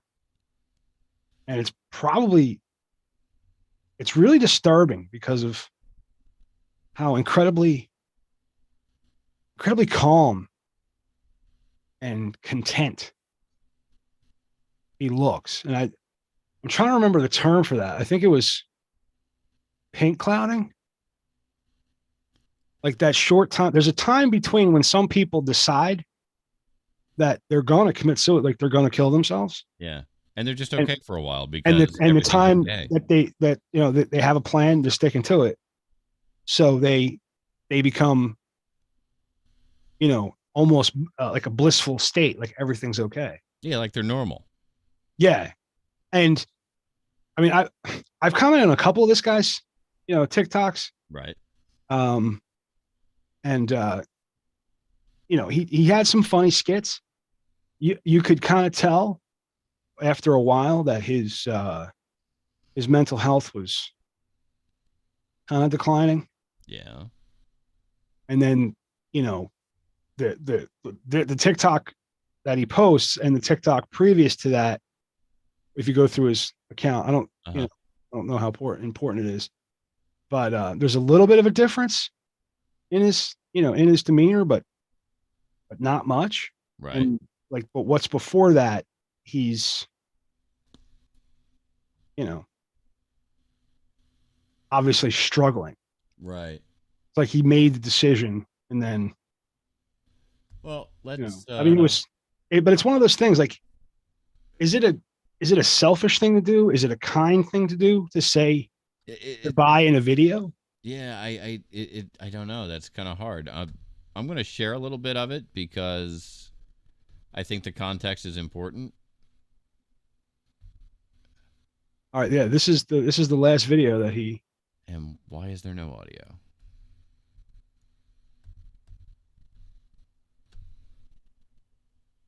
All right, there we go. That should fix it. Hi, my name is Von Vitti. My real name is Joe McClinsky, and I want to be remembered as a creator of videos that made people laugh and a creator of music. I also want to be remembered as a camp counselor who helped kids to make happy. Not for nothing, if you watch his overall demeanor and facial expression indicates that these are things that truly make him happy. Yeah. The idea that he would be remembered in these ways. Memories. I'd rather not be remembered as an addict and an alcoholic who put his family through hell. But unfortunately, that's also part of me. I feel so thankful to have such a following. You guys mean the world to me. All in all, I've had a terrific life. I've got to visit the other side of the world, and I've made tons of friends from all walks of life. I have nothing to complain about, and I have nothing but peace and love for each and every one of you. That was his last words. And I've it's been kind of rattling around in my head, since this was, I think, Thursday of last week, Thursday or Friday. Yeah, I know you sent it to us. It was early when it was like fresh. breaking. Yeah. Yeah. And I'm surprised the video is still up. But it's just it's a sad thing when somebody with so much to give, potential, decides that 32 is not fucking old, man. No. Yeah. But I think that there's a thing that happens when you turn 30 is you kind of you almost like take an inventory of your accomplishments. It's the first time you really get kicked in the nuts with being with age.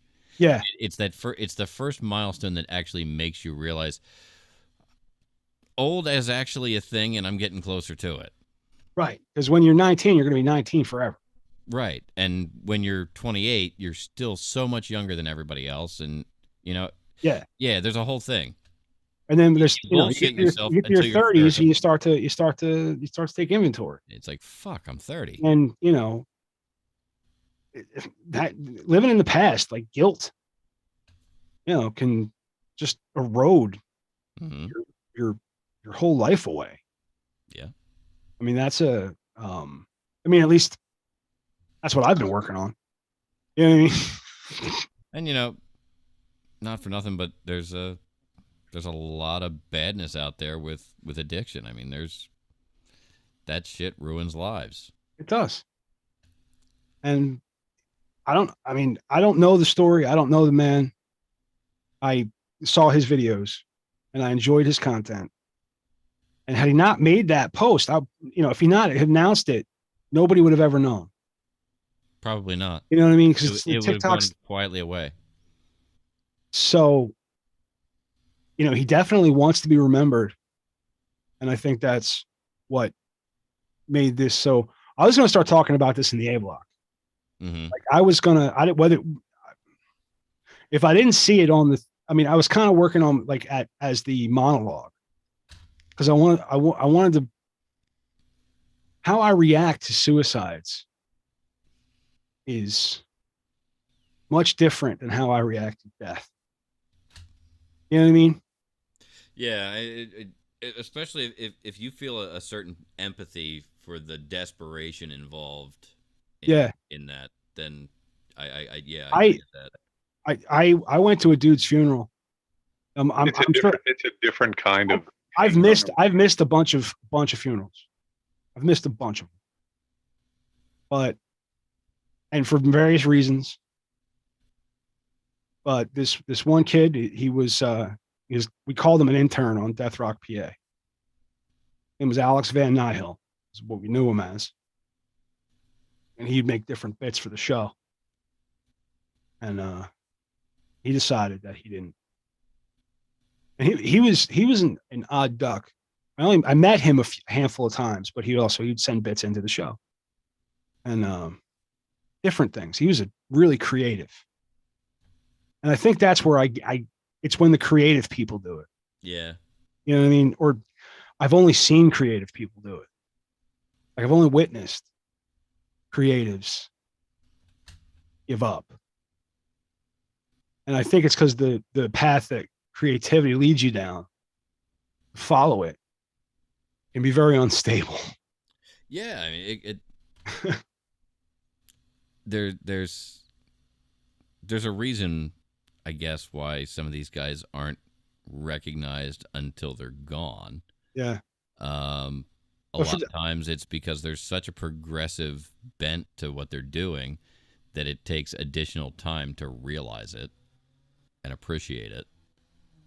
They're so far ahead of the curve that you've got to wait for the curve to catch up to them. Almost, man. This guy was his bits. He had the dude I worked with, Adrian Kane, had amazing voice control. He did amazing voices. He can do a million different voices. And so could this kid. And the bits that he would come up with were funny. If not funny in a traditional way, but funny in, making someone suffer unnecessarily is kind of fun. And that's what the joke, like the whole thing about Death Rock PA was a horror show. Right. We would try to, use sound effects and dialogue to create an atmosphere. Sure. Along with the music we would play. So, but having him, I'll remember, it was almost like every other week he had some other bit, and we kept his bits so that we could pull them out, whenever we fucking wanted to, because a lot of them were fake commercials. So we had a commercial. That different kid made a commercial for McMurders. And I had edited in the, from Soylent Green, it's people. Like there was everything was like had a horror bend to it. Like we had cayenne pepper anal lube. I don't know. But I got on a train and went to New York, which, if you know anything about me, I don't like going to New York. Yeah. I don't like, I don't like going places. I don't like doing stuff, especially like walking. Like I took a train, man. I had friends with me, a guy doing the show, his wife and kids. His kid, Garrett, shout out, knew the outline of New York. Like he's on the spectrum, but he knew everything there was to know about the map of New York. So we got along fine. Everything happened really well, but I didn't know that. I didn't know the 12-year-old was going to be in charge of navigation when I got there. I'm following him. I just figured we'll get home eventually. Yeah. But I had to go. And when I went, dude, the place was packed because he was a DJ. And, but like only his mom was there, and there was doubt that his mom was going to come. Like they were Ukraine. Okay. And I think Ukraine, yeah. Because you call a Georgian Ukraine, they get pissed off. And if you call Ukraine a Georgian, they get pissed off. Yeah. Call them Russian, they get pissed off. But, Alex was first generation. Yes, I've known Ukes. So, but it was, like a goth funeral. I mean, that this kid's but he had so many friends, and there were so many people just fucking falling apart. And sometimes you don't see the support system right in front of you. Mm-hmm. I think is the point I'm trying to make. This dude probably didn't see anybody that he could, and you got to know who you're reaching out to, but it's tough. Yeah. If you're, I don't know, let's get out of this. Well, okay, but before we do, just a quick reminder: if you are feeling like you may harm yourself, there is help out there. There are people who will listen.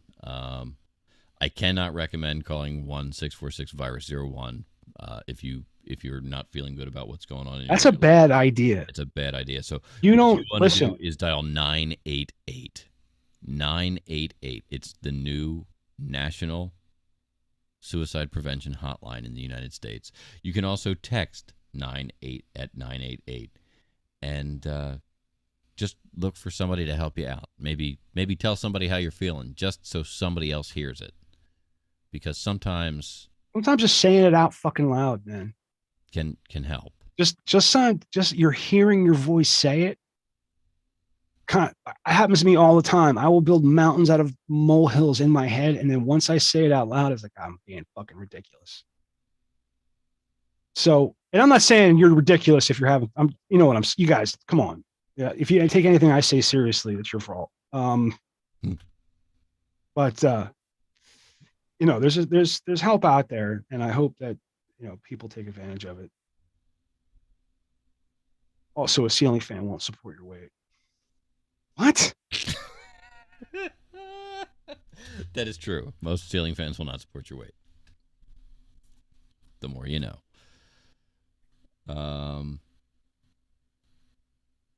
Speaking of the more you know, there's some German daycares who think that children need to know a little bit more about sex. I think while you read this story, you should have the screen share up.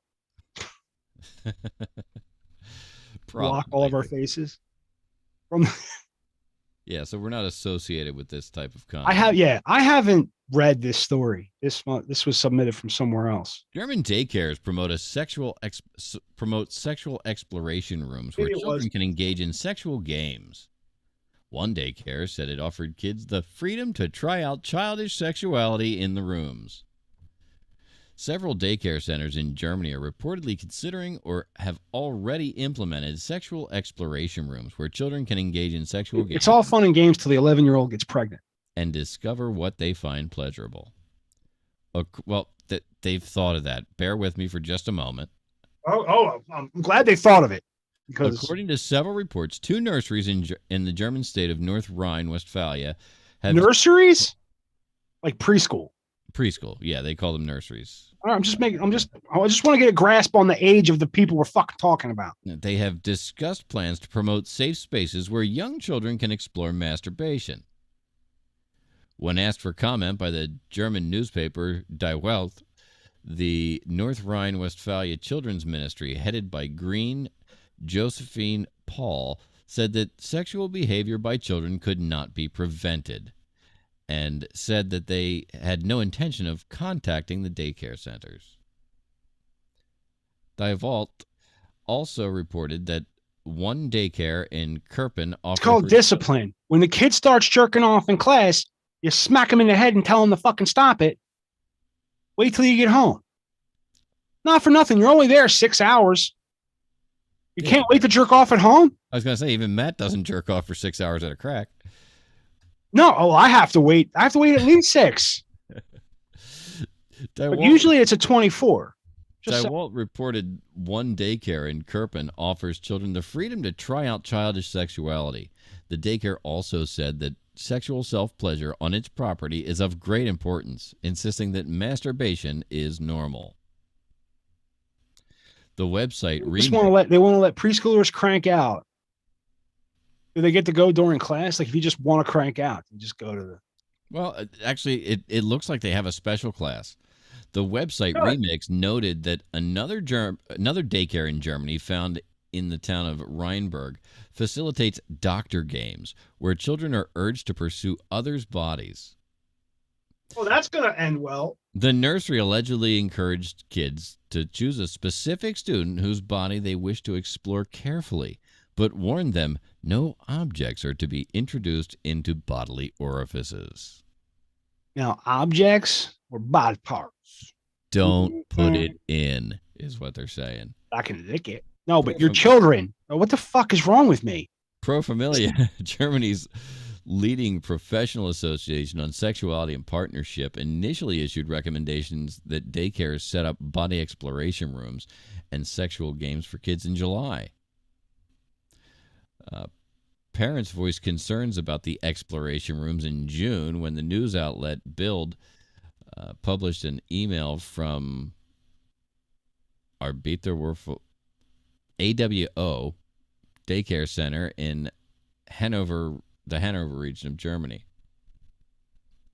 The email sent to parents showed 10 rules detailing how children in the rooms would be encouraged to pet and examine themselves and the other young students. All children, especially preschoolers, are aware. Is there going to be an adult present? That makes it worse, in my opinion. But no, that's my fucking point. That's the. I asked it in a way where it was like, oh, I don't know, like how do you stop kids from shoving stuff up each other's asses? You have to have supervision. Right. Who would want to supervise that? Right. Not for nothing, but you don't hire the first guy to volunteer. All children, especially preschoolers, are aware of the places in the facility where nudity and body exploration can take place. There's signs labeled rumpus room and romper room. Each child decides for themselves whether and with whom they want to play physical and sexual games. Girls and boys pet and examine each other only as much as is comfortable for themselves and other children. How the fuck? And what other children? Are there other children watching this?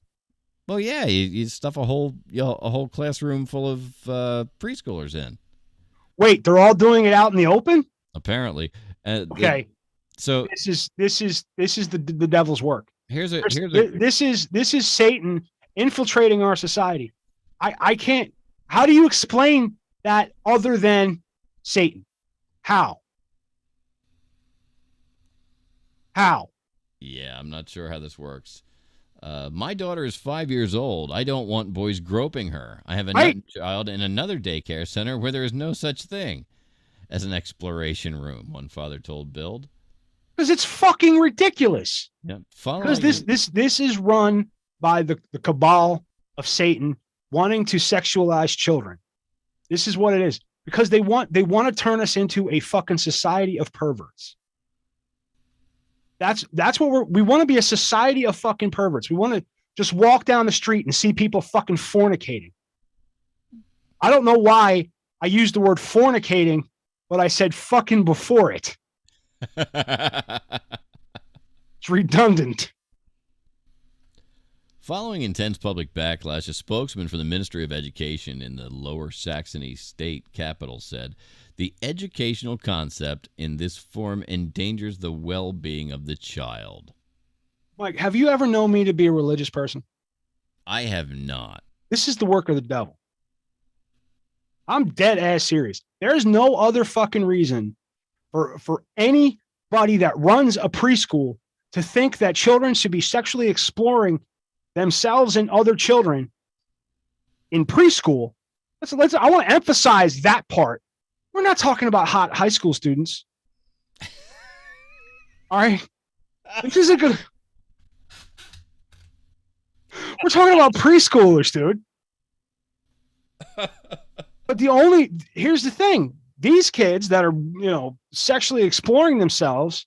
You right? just said hot high school students, didn't you? Well, I mean, I'm just saying. Right. No, I just want to make sure.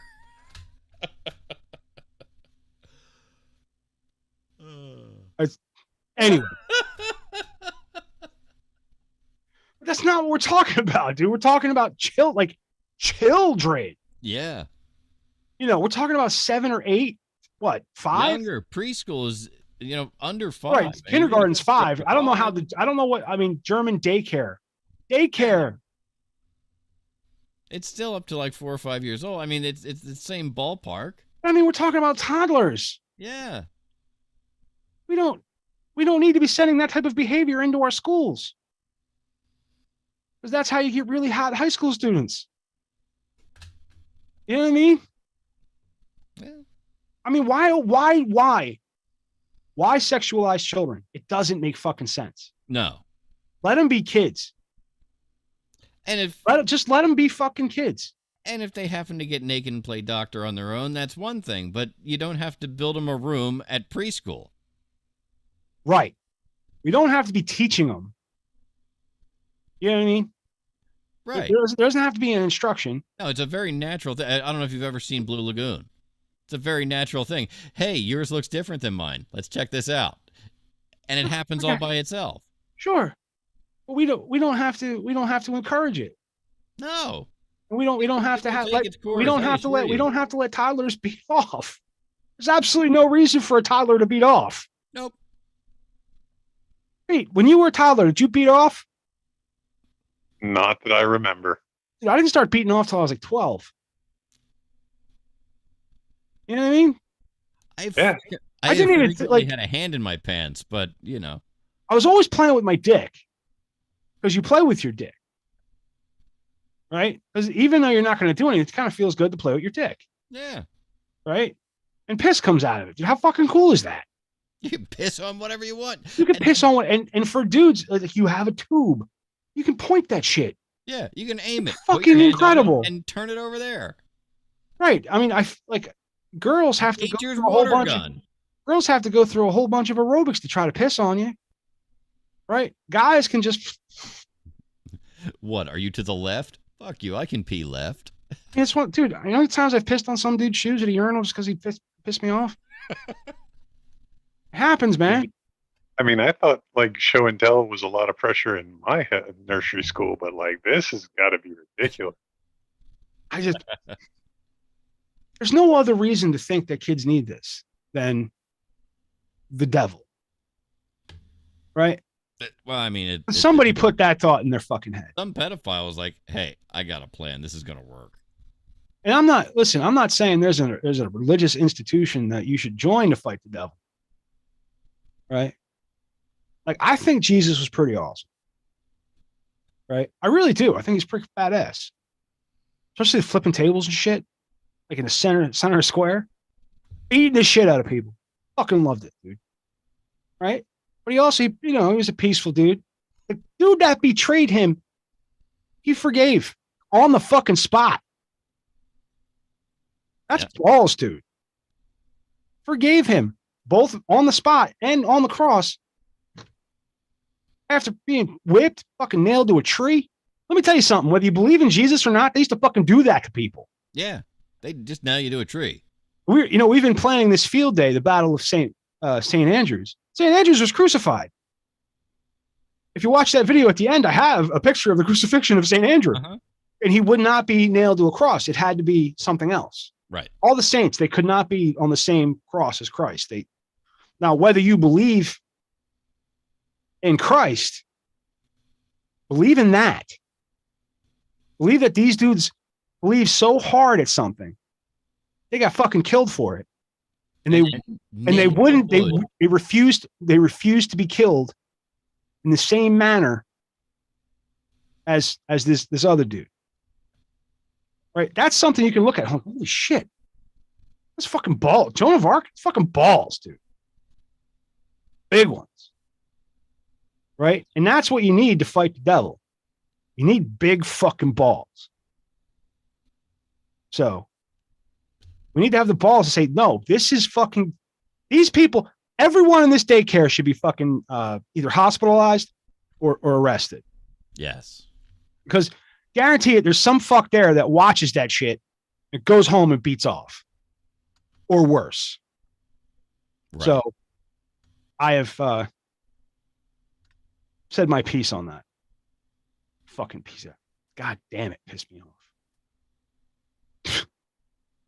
You sure you're okay? I don't know. I might be scarred for life. Who the fuck knows? You know what I mean? I do know what you mean. But That's dude, I okay. have this thought all the fucking time that the devil is taking over. Satan's winning. Whether you believe in good and evil, whatever you fucking believe in, the dark forces are fucking winning, and bad things are fucking coming. And we're gonna fucking, we've fucked around, and now we're gonna find out. Yeah. I mean, we might be able to. I don't know. This election, we might be able to pull off a fucking miracle. Listen. Everybody knows how I feel about it, but RFK, Not a bad choice. not a bad choice, dude. I like that guy. I like him. The Kennedys historically have run kind of down the middle. They've been willing to work with the other side. They're not completely off the wall. So, Like, I think I'm. Is it too late to change my party so I can vote in the primary? don't think so. I think you can still do that. Might have to do that just so I I think you have till October. can vote in the Democratic primary. Do some RFK. Just give some love to.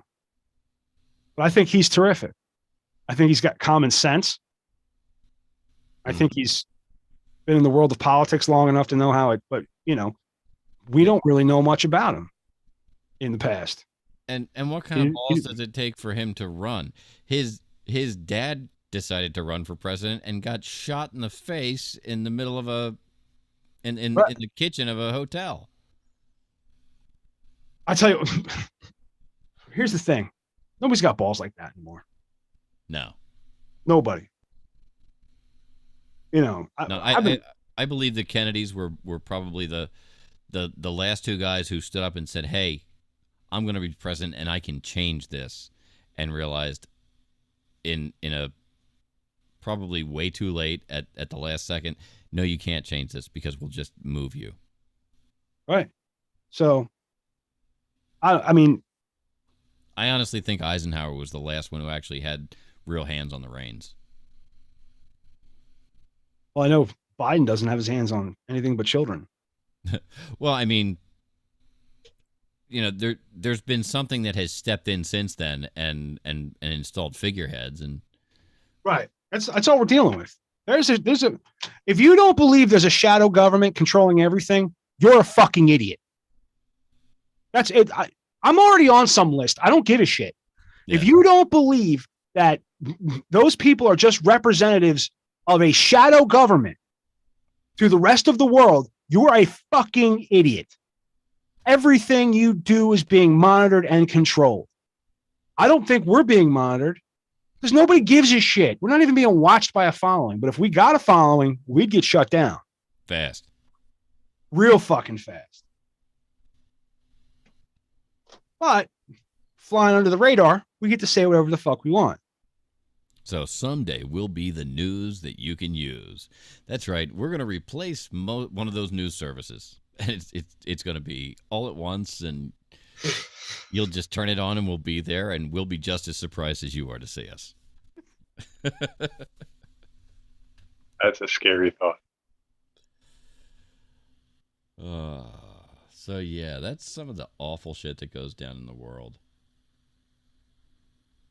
Hey, if you're going to Mars, they know who not to bring with you. Did I send that over? You did. Well, let's take a look at that quickly. And the Mars simulation has found one personality type that should probably not colonize the red planet. Matty Rockdeff. A new study has run simulations. Middle-aged nihilist should not go to Mars. A new study has run simulations of colonies on Mars to determine the ideal number of Martian residents needed for such a settlement to survive.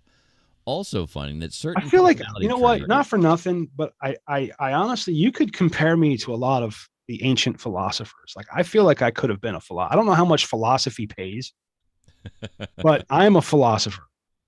So I'm sorry. Go ahead. So, should humans ever decide to create a permanent outpost on another planet? We've been on the space station since 2000, so it's not completely out of the realm of possibility. we're going to face a lot of unknowns. New research has been published on a preprint server, ARXIV, it's ARXIV, ARXV or ARXIV. It hasn't been peer reviewed yet, but it attempts to limit some of those unknowns, and that's by running multiple 28-year simulations to determine what size a colony created the best chance of survival. Previous studies have attempted to answer this question. In 2020, one determined that 110 was the optimal number of people that you just need to fulfill duties and that were necessary to survive without exceeding the work capacity of the colonists that are there. Inspired by that paper. What about you need genetic diversity? That too. That's the thing, is you need to have 110, 150 genetically diverse people. Optimally, it's 110 to run the show, to get everything done that needs to happen there. So everybody's got a job.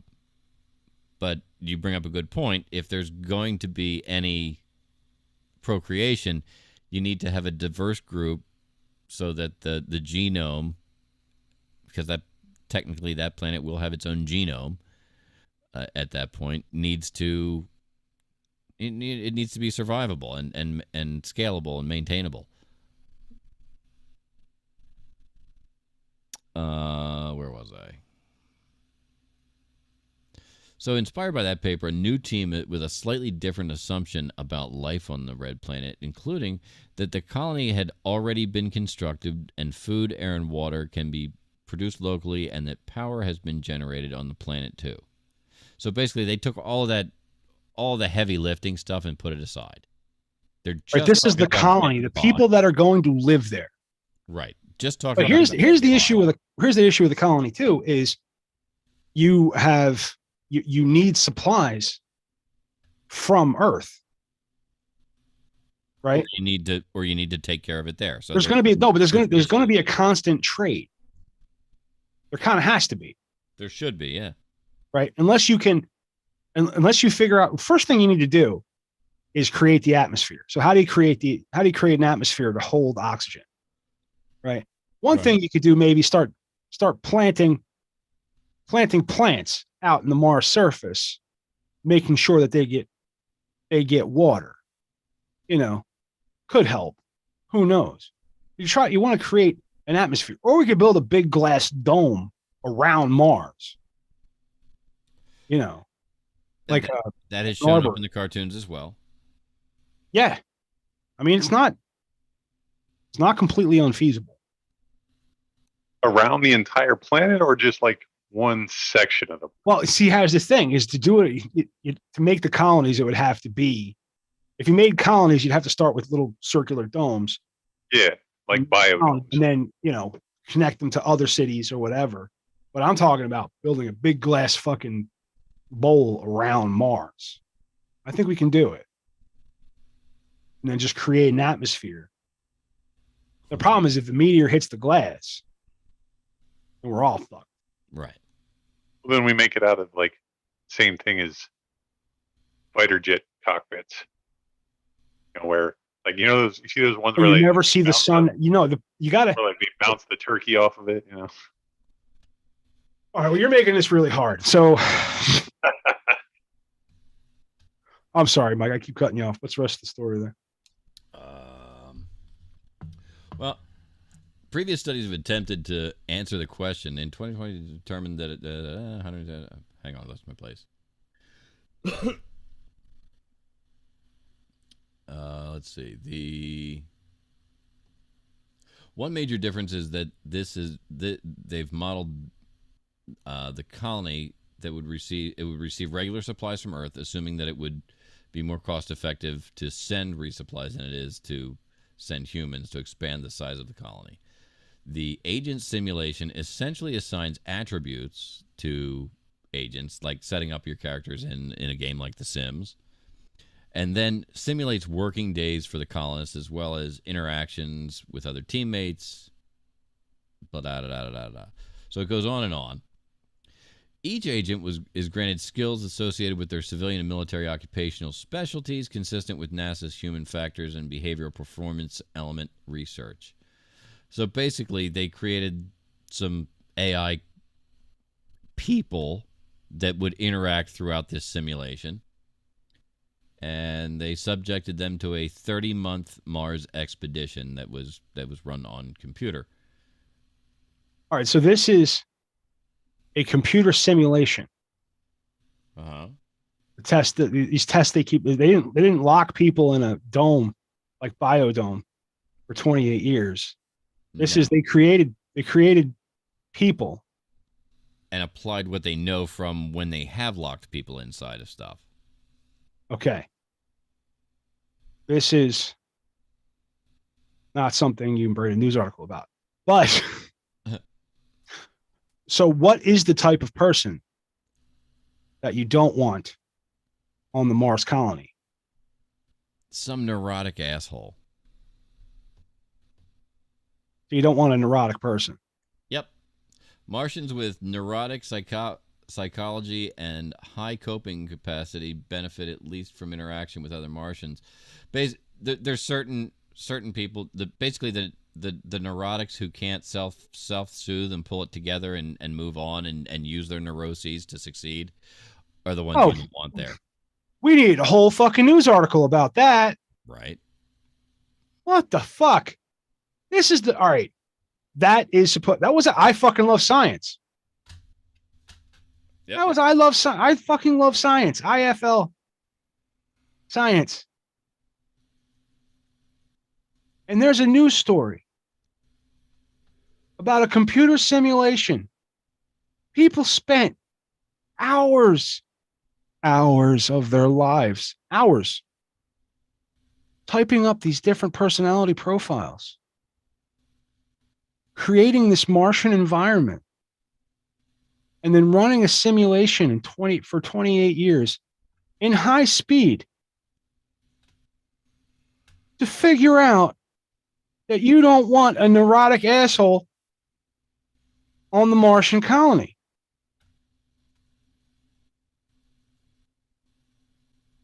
Not to mention. Go ahead. No, please say something because I am speechless. It's absolutely crazy. Why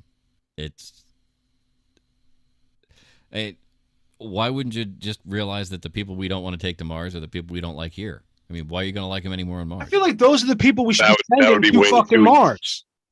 Those are the people we should be sending to Mars, right? They can deal with each other. Get them the fuck out of here, and they can deal with each other. And then, hey, if nothing happens for a while, and we cull the herd a little bit, maybe we won't need to colonize Mars. Maybe, if there was less people, there'd be less. Worst case scenario, less carbon dioxide. The inspector shows up, and there's 3 or 4 years worth of dead people just kind of stacked up next to the door. And these guys didn't make it, man. I don't know what to tell you. I feel like with the Martian atmosphere, right? If you were to, just as it is, if you were to, suit up and take the corpse out into the the Martian atmosphere and spin around for a while and then just let it go. Yeah. That it would just float out into space. No, you've got. I think you have more gravity on Mars than that. Yeah, Mars has a pretty good, decent amount of gravity. It's like at least half of what we have here. I feel like you could have like funeral rockets. You know what I mean? Like just you put a corpse. You put a corpse into a funeral rocket, right? And you fucking set it off and you blow it up like a Viking funeral. Or maybe we get something like a giant T-shirt gun. Just shoot you out into space. I mean, if we can, I don't know. We might be able to maneuver this. Or maybe here's the thing. This is because, if we could, you don't aim it straight up. You aim it with the planet's gravity. Uh-huh. Okay. So then you could probably get it to orbit Mars. And then after a while, we get the rings of Mars, like Saturn. Matt, You Yeah, might have a but good it would just idea be a there. ring of corpses. I was going to say your plan is to throw space junk out until there's rings around Mars. Not junk, just Your- corpses. your initial idea might work because Mars is only about 38% of the surface gravity of Earth. There you go. So, like, you could your spin around technique that might actually work. That might work. Not only that, let's think about it this way. Because not for nothing, I don't think we're designed for Earth. I've explained before that we are an alien experiment on primates, right? And we were supposed to be like a slave race, but we killed our masters. I've explained this before, okay? And it's the Earth's gravity that pulls. I must have nodded off. We're not supposed to, as primates, we're not supposed to primarily walk upright. Right. Right. This is an evolution. So the fact that we walk upright puts a lot of pressure on one little area. How bad of a design flaw is that? There's just one, and there's just a stem. And that's all it is that goes from your top half to your bottom half. It's just this stem. That's usually that stem, the gravity's taken off it because you can, a primate would reach down and, walk on his arms for a while, stretch his back. That's right. Yeah. So on Mars gravity, if there's less gravity, there's less pressure. You'd probably live. One, we'd have taller beings. After a few generations, they would be unrecognizable to us. That's how badly the Earth's gravity affects us. Not only that, but my question is, do we judge their age by Earth years or Mars years? And what effect does a lower gravity and a longer year have on the human body? There's so many questions here that aren't like really even addressed in this fucking article to tell us that we don't want to take assholes to the colony. That's right. No assholes. This is what passes for news. Yeah. This is the decline. I keep saying a slow march. It's like we're entering that sprint where we're charging for it. It's just, we're almost there. We're rallying the troops for this. We're entering hell. Yeah. But it's just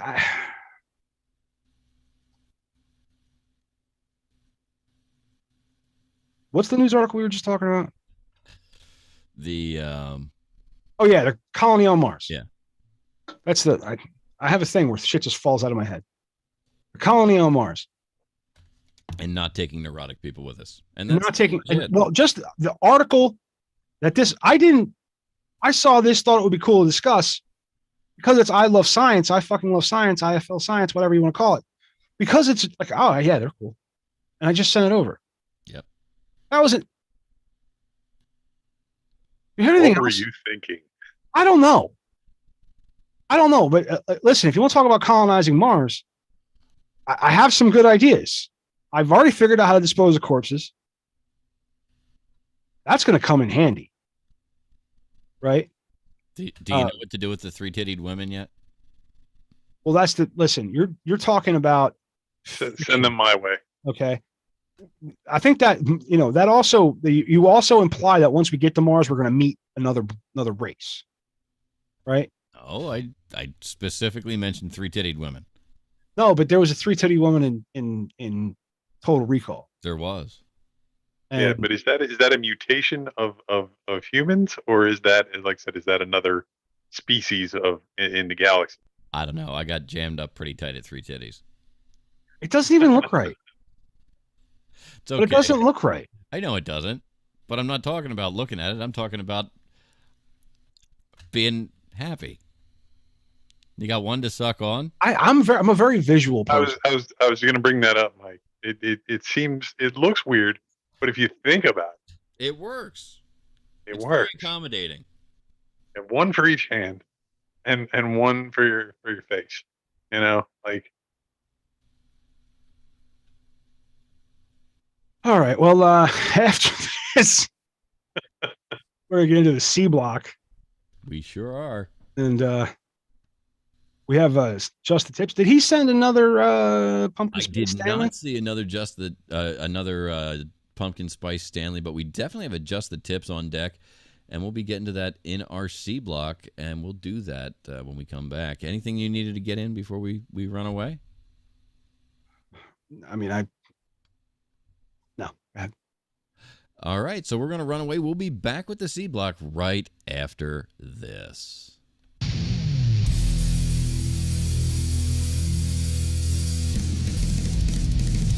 And we're back on the C block. Son of a bitch. I like to end the B block with that one. It is entertaining. Tell me it did. There it is. That was weird. I think I just had a knock at the door. I will be right back. All right.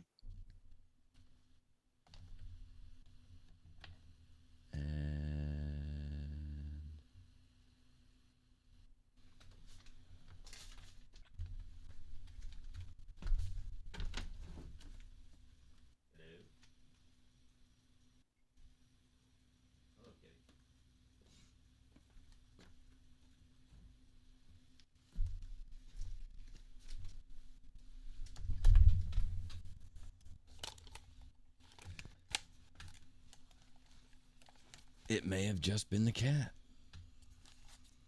Yeah, it's like, hey, what are you doing in there, man?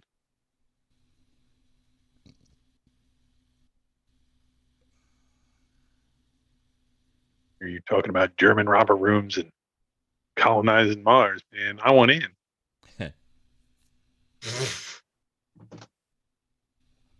German romper rooms and colonizing Mars. Yes. On the Media Virus podcast. Yeah.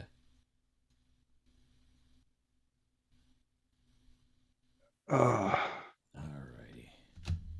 So my wife has been getting stuff delivered from Walmart, Yeah. and we got a delivery yesterday, and we got a delivery today. But there was also supposed to be another delivery that wound up on somebody else's porch. They took a picture of it, and that's not our porch. And we're driving around Trying to find the porch. trying to find the porch. I don't know what the fuck this person did. I have no fucking clue. I looked too fast one time at an Amazon delivery alert, and I thought for sure they had, delivered it to it. No, you know what? It wasn't Amazon. It was DoorDash or whatever. I was like, those assholes put my food on somebody else's porch. I'm like, how did they? And I was like, wait, no, that is my porch. No, this is definitely not. My steps are concrete. These steps are wood. Yeah. Drove around my whole neighborhood looking for these steps. Like, it's ridiculous. Fucking ridiculous.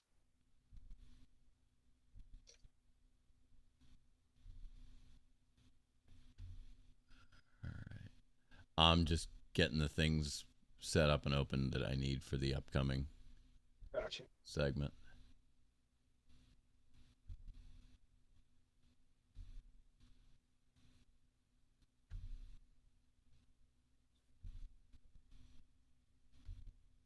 All right, so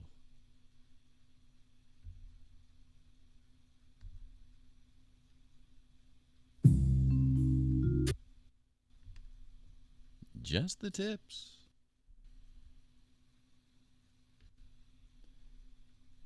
Shit. That's why I don't do that. Have to start the audio recording before you can go full screen.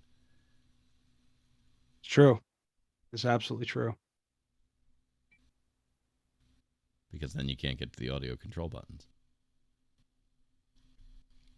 A little behind the scenes for the live broadcast listeners or the YouTube followers, if anybody's watching this. On the show sheet that we planned the show with, he wanted, Mike had it organized so that we were going to talk about the German preschool sex rooms first, and then talk about Von Vitti suicide. But I said, hey, I want to do Von Vitti top. And his response was, okay, cheery story at the end. Got it.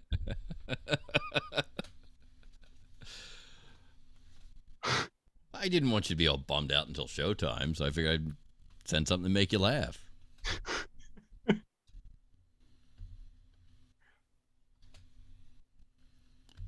Maybe we should report on good stuff once in a while.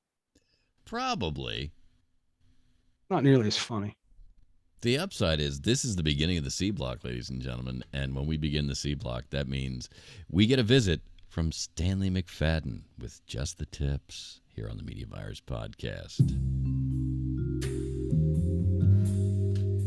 Just the Tips with Stanley McFadden.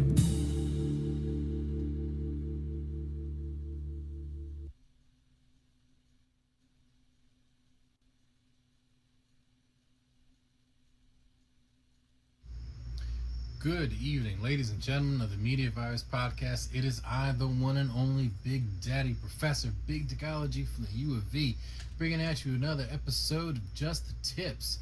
Tonight's episode 54, I think.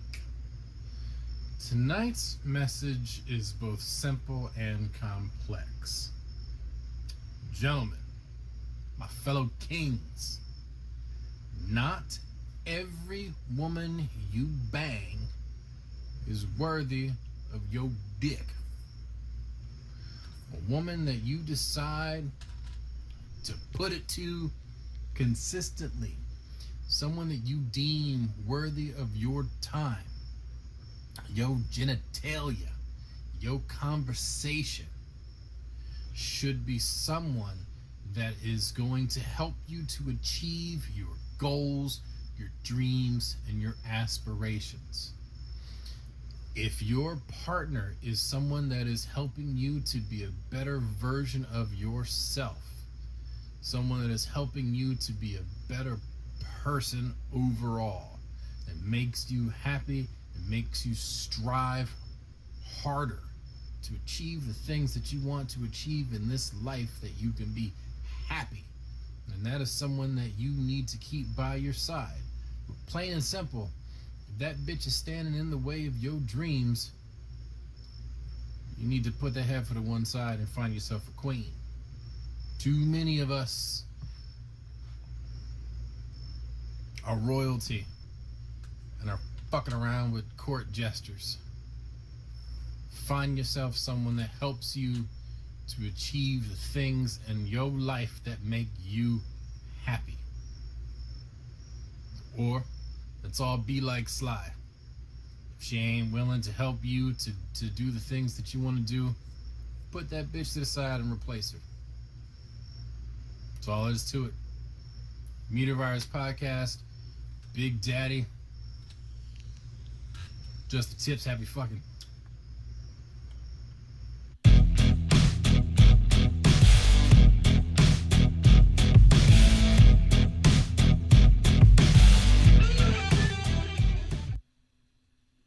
And there you have Just the Tips number 54.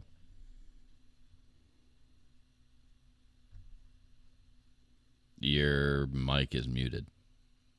I'm an idiot. I've taken that advice. It's good advice. You know, if someone's standing in your way of what you're trying to accomplish and they're not supporting you, then you got to find somebody who does. Or it's just, and here's the reason it's not going to work out, because you're constantly going to clash. Whether they're right or not, they might be perfectly right in what they want you to do, but that's not you. That's not you, right? But that reminded me of a of a story that my brother's dad, we call him Captain. Yeah. And one day I went over and he had a brand new Beagle, you know, and he's sitting there, he's always drinking bud. You know, he quit smoking 2 years ago. He used to smoke Chesterfields. Wow. But he's drinking, he's drinking. And oh, hey, that's where'd you get the new dog? He's like, oh, I got a new dog from this guy I went to the shore with. And he's my wife ran off with him. So he's like, I traded one bitch for another.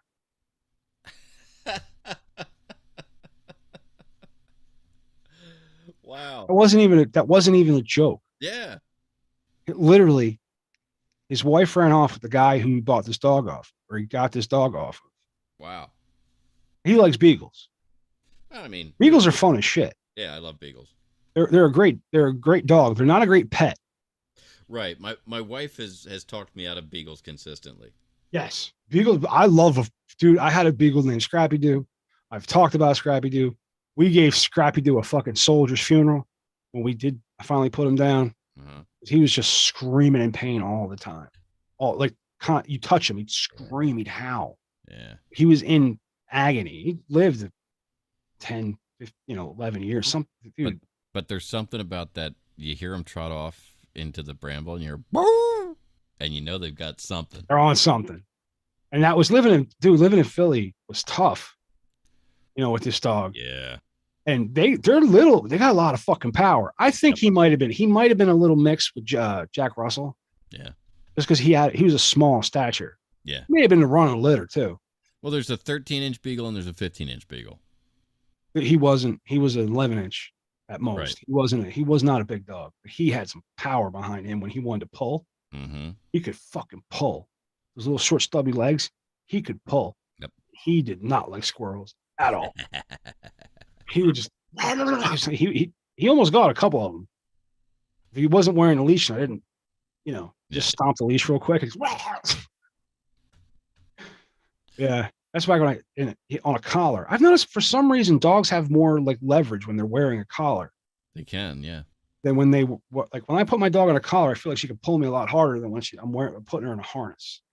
See, I Or thought I can control her better, or I feel better about not I choking the shit mistakenly out. thought that once. I had a dog. His name was Goober. Goober was about 85 pounds. I think he was like pit bull and red bone coonhound, but basically about the size and shape of a Labrador. I'm trying to picture a pit bull and with kind of a pitty head. But was it all one color? Yeah, he was chocolate brown. His name was Goober because he looked like he was chocolate covered and he was kind of nutty. Did he have really cool looking eyes, or they're just a basic brown dog eyes? Just basic tannish green dog eye. Like, so it was like the eyes just kind of blended. He was awesome, but he would sometimes get excited and pull. He wasn't the greatest on a leash. So we were looking for some options to put him on a leash and be able to control him. Yeah. And I had not fully subscribed to the training prong collar yet. I had some. I haven't gone that far. I've- And at this age, it's just not even worth putting. I had some psychological issues about it myself. Yeah. But I had tried it on him, and it was effective, and he didn't seem to have a problem with it. It was definitely my problem because he loved it. But I got a harness for him, and we were at the beach, and I put the harness on him, and I clipped him to the harness, and then I clipped the lead from the harness to another lead that I wrapped around my waist. Oh, bad idea. So that I could anchor the dog with my body and also be able to grab him because I was also fishing. We were on the beach. Okay. And he saw a puppy. And he thought puppies were just amazing. Puppies are amazing. And he took off. Now, whose fault is this? Oh, it's mine. Your fault. 100%. So you took off too. Well, he got to the end and he realized this is holding me back. And he stopped for a split second. And it was almost as if you could see the light bulb form above his head when he realized I'm wearing a new thing. And it spreads all that weight across my chest. It doesn't choke me at all. And he doubled down. And there was a rooster tail of sand behind me as he drug me feet first, trying to plant and stop and anchor him through the dry sand to the puppy. He made it to the puppy. He did. I thought the people walking the puppy were going to poop their pants. Well, yeah. because he looked like an absolute lunatic doing it. Right, because he's trying to use all of his power in every stroke. And when he got to the puppy, he went limp and rolled and landed on his back, belly up, for this puppy to attack him, and laid there because he just loved it when puppies ran over him and attacked him.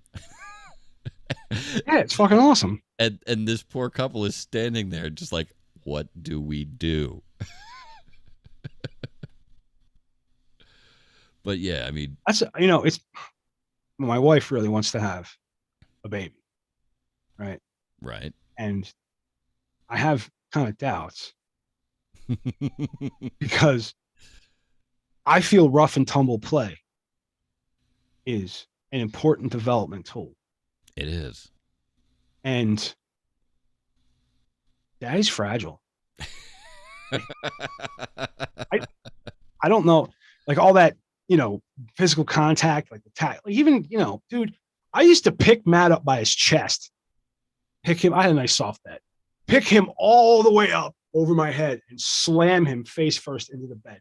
Bam. Yeah. He loved it. Uh-huh. It was the choke slam. Uh-huh. Right. And dude, when his mother heard about this, she lost her shit. And I was like, you do a choke slam? I'm like, I don't actually choke him. Right. I pick him up by his throat. I pick him up by his chest. I'm like, I pick him up by his chest. And he's like, you pick him all the way? Yeah, I pick him all the way up over my head. And you slam him down, on a mattress. I slam him down. Hard as I can. Yeah. Oh, no, there's pillows and shit. Like, he might bounce off the mattress and hit something, hit the nightstand or something. That might happen. But I'm also there with my arm right there. Like I just put him there. Yeah. I can make sure it doesn't, like, we had an argument, dude. It was one of those things where he would come up to me and go choke slam. Like, all right, don't tell your mother. Can't tell your mother. All right. Dad, can you choke slam me again? Yeah. Choke slam, daddy. Choke slam. Like, I hope Big Daddy doesn't make some fucking perverted thing about this thing I used to do with my son. Where he choke slammed him on Big Daddy's here listening, and I think all he heard was choke slam. Let me explain. I'm talking about rough and tumble play. I mean, with toddlers, toddlers talking about I do enjoy rough and tumble play with toddlers choking them and slamming them. You just said that. 10 will get you 20. He knows 10 will get you 20. Jesus Christ. He knows we're live streaming. Comes in whenever the fuck he wants. I just heard the best joke that I feel like you would like. I guess it's not a joke. Anyway, the end of the joke is the guy saying, if it wasn't for date rape, I would never get laid at all. That was a Sublime song. Yeah. Was it really? There's a Sublime song called Date Rape. And I was like, if it wasn't for date rape, I'd never get laid. It was really like upbeat song. Yeah, there's a whole dichotomy to the vibe, but yes, that's one of my favorite aspects of music is when there is like that dichotomy. Like there's that is really like happy chords, and the dude's singing about how he's homeless and shit. He's hooked on heroin or whatever. So how is your day, Big Daddy? How's things going? Very long, very, very long. So my premiere with Fearless Improv is going to be Saturday night, September 30th from 8 to 9:15, I think, at the Delaware Contemporary. I don't know how much tickets are. I think it's like $15 at the door. Okay. So that's September when? Contemporary Arts. September 30th. September 30th. September 30th, Saturday, 8:00. Awesome. That is Fearless. That is Fearless Improv. Wilmington's oldest improvisational comedy group. That's awesome. So we'll be touting that September 30th. Yeah. At the place he talked about, wherever that was, I forget. The Delaware Contemporary. Delaware Center for Contemporary Arts, DCCA. That's it. That's the one. Down by the riverfront. Yes. That's it. That's all I got. All right, see ya. Bye. I brought my shit. Wait, you can stay you can stay. We're gonna do the TikTok corner. Let's do the TikTok corner. I enjoyed watching. Shout out to Barbie and or Tiffany if either one of them are watching. Oh, we've got. I did notice that we got a subscriber on YouTube. We have 76 now. Mm-hmm. We're growing, and you can help us. Hey, if you're watching this right now and you haven't subscribed to the Media Virus Podcast Network, what's stopping you? Just do it. Click that little notification bell. You'll know when we go live. We go live on Wednesdays until Skype or Zoom shuts us off. You know, that's just how it would be. So whenever the fuck we want to hang up. I did say my language is kind of wild, so fair warning. Are these people that you know from your gainful employment? Yes. You're like telling people you know about the podcast? Well, on my phone, the caricature of me is on my phone. And so one of the ladies saw it on my phone and said, "Oh, that's fun. It looks like one of the characters from the Boondocks." And I said, No, it's an AI drawing of me. So I do a podcast, and and the AI did drawings of all of us. Oh, really? What's your podcast? And I want to know it. And so then that's when that happened. So it all started from a podcast picture. So the plug was natural. Well, that's good, but they sat through an hour and a half without you. If they're tuning in, they want to.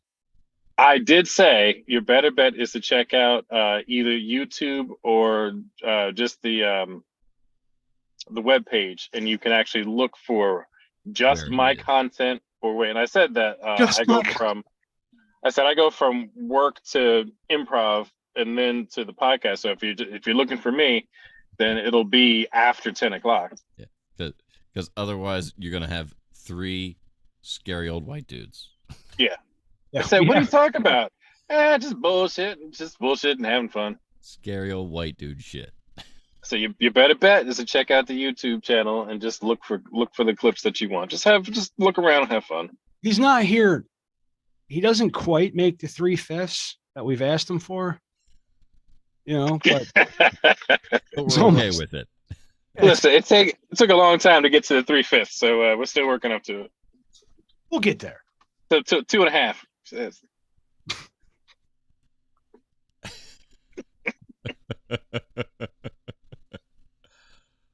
Did you see the invite for the Battle of St. Andrews?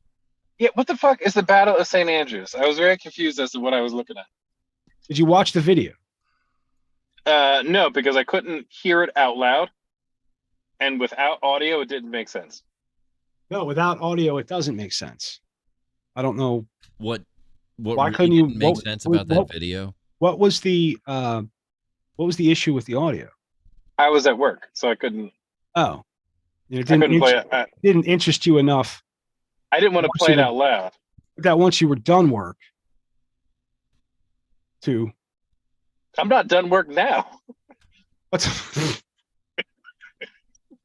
mean you couldn't find a spare 2 minutes? Can you share your screen and bring that video up? You got something to say? Yes, I do. I also took issue with the audio. Why? Because you had a subpar voiceover artist. Fuck you.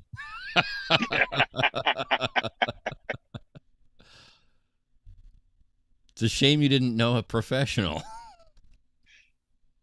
Well, here's the thing. She asked me to do. This is what she asked me to do. And not for nothing, I don't put myself out there as a courtesy. I know. To you. Because I would like to do voiceover work as well. But I feel like this is your vessel to promote. I think this is it. For a more simple. Yeah, this is it. All right. Let's put the video because I'm kind of Yeah, proud of this video. Yeah, it was good. It was. But the narration was written by Becky. Big booty Becky. That's right. At her house. World where the demands and pressures of life have left us wistfully longing for a more simple time. A time where our favorite F word used to be fun. A time where we could play with a stick and a piece of trash for hours until the streetlights came on.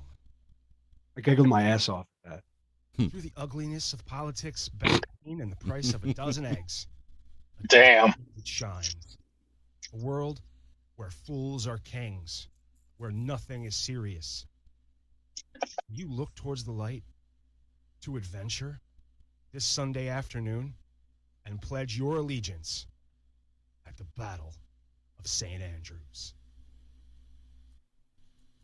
So the Battle of St. Andrews is a poorly planned field day event. The demands and pressures of life We don't have to start over. left us.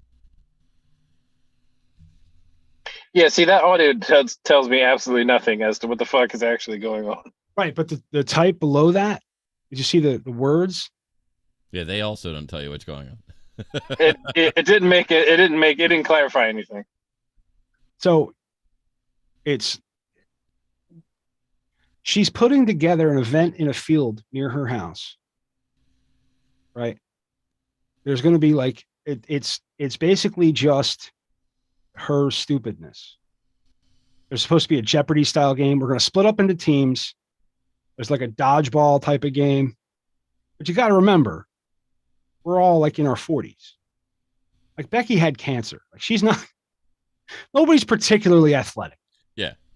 There's You understand what I'm saying? We're all a Okay, little fucked up somehow. Right. So So it's not.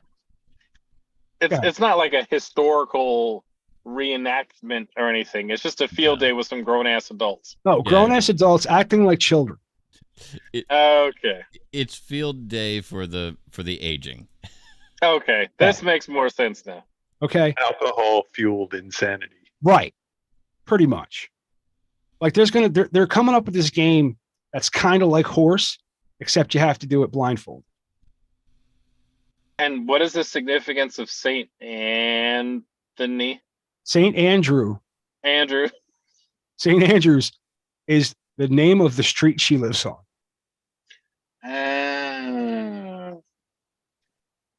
Okay.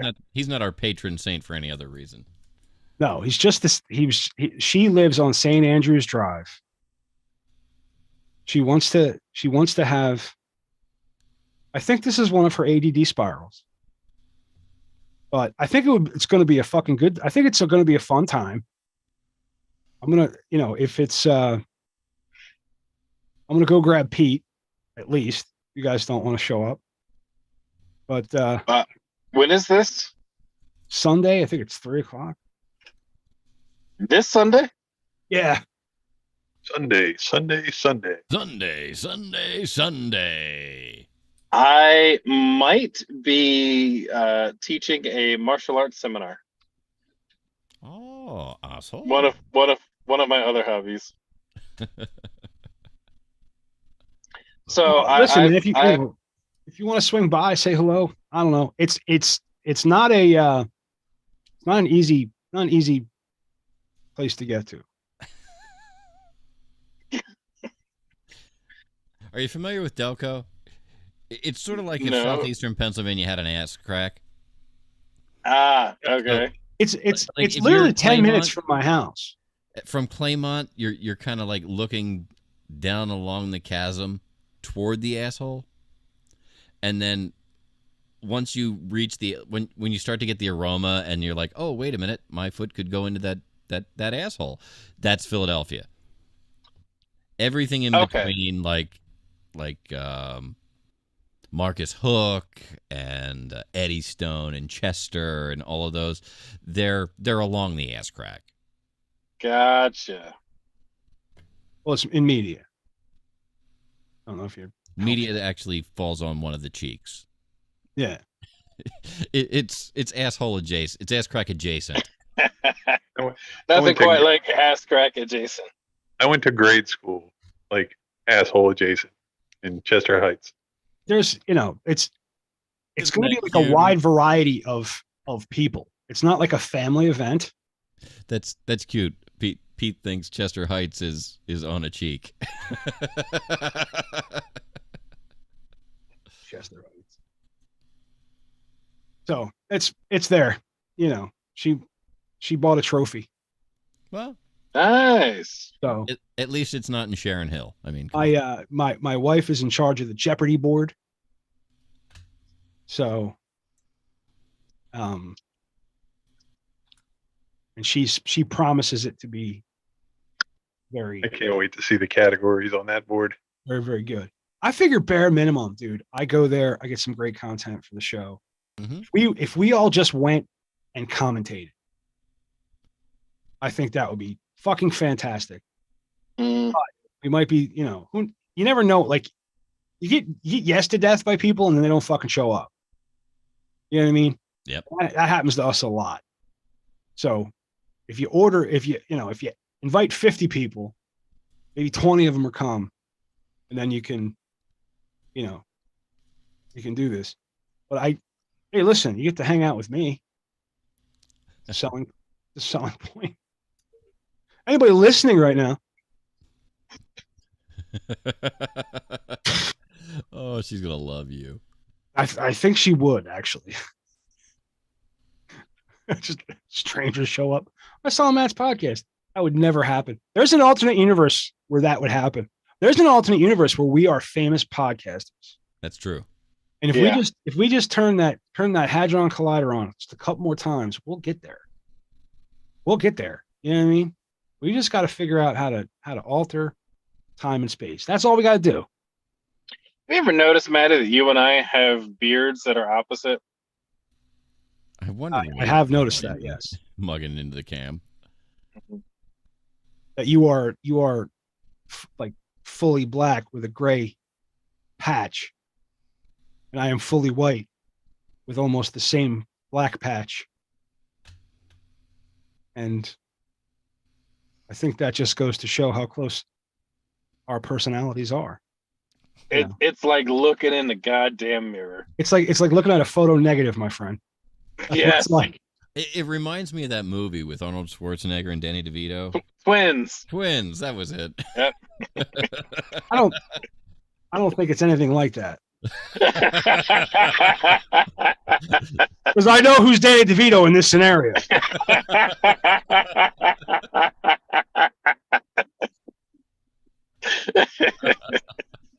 Oh.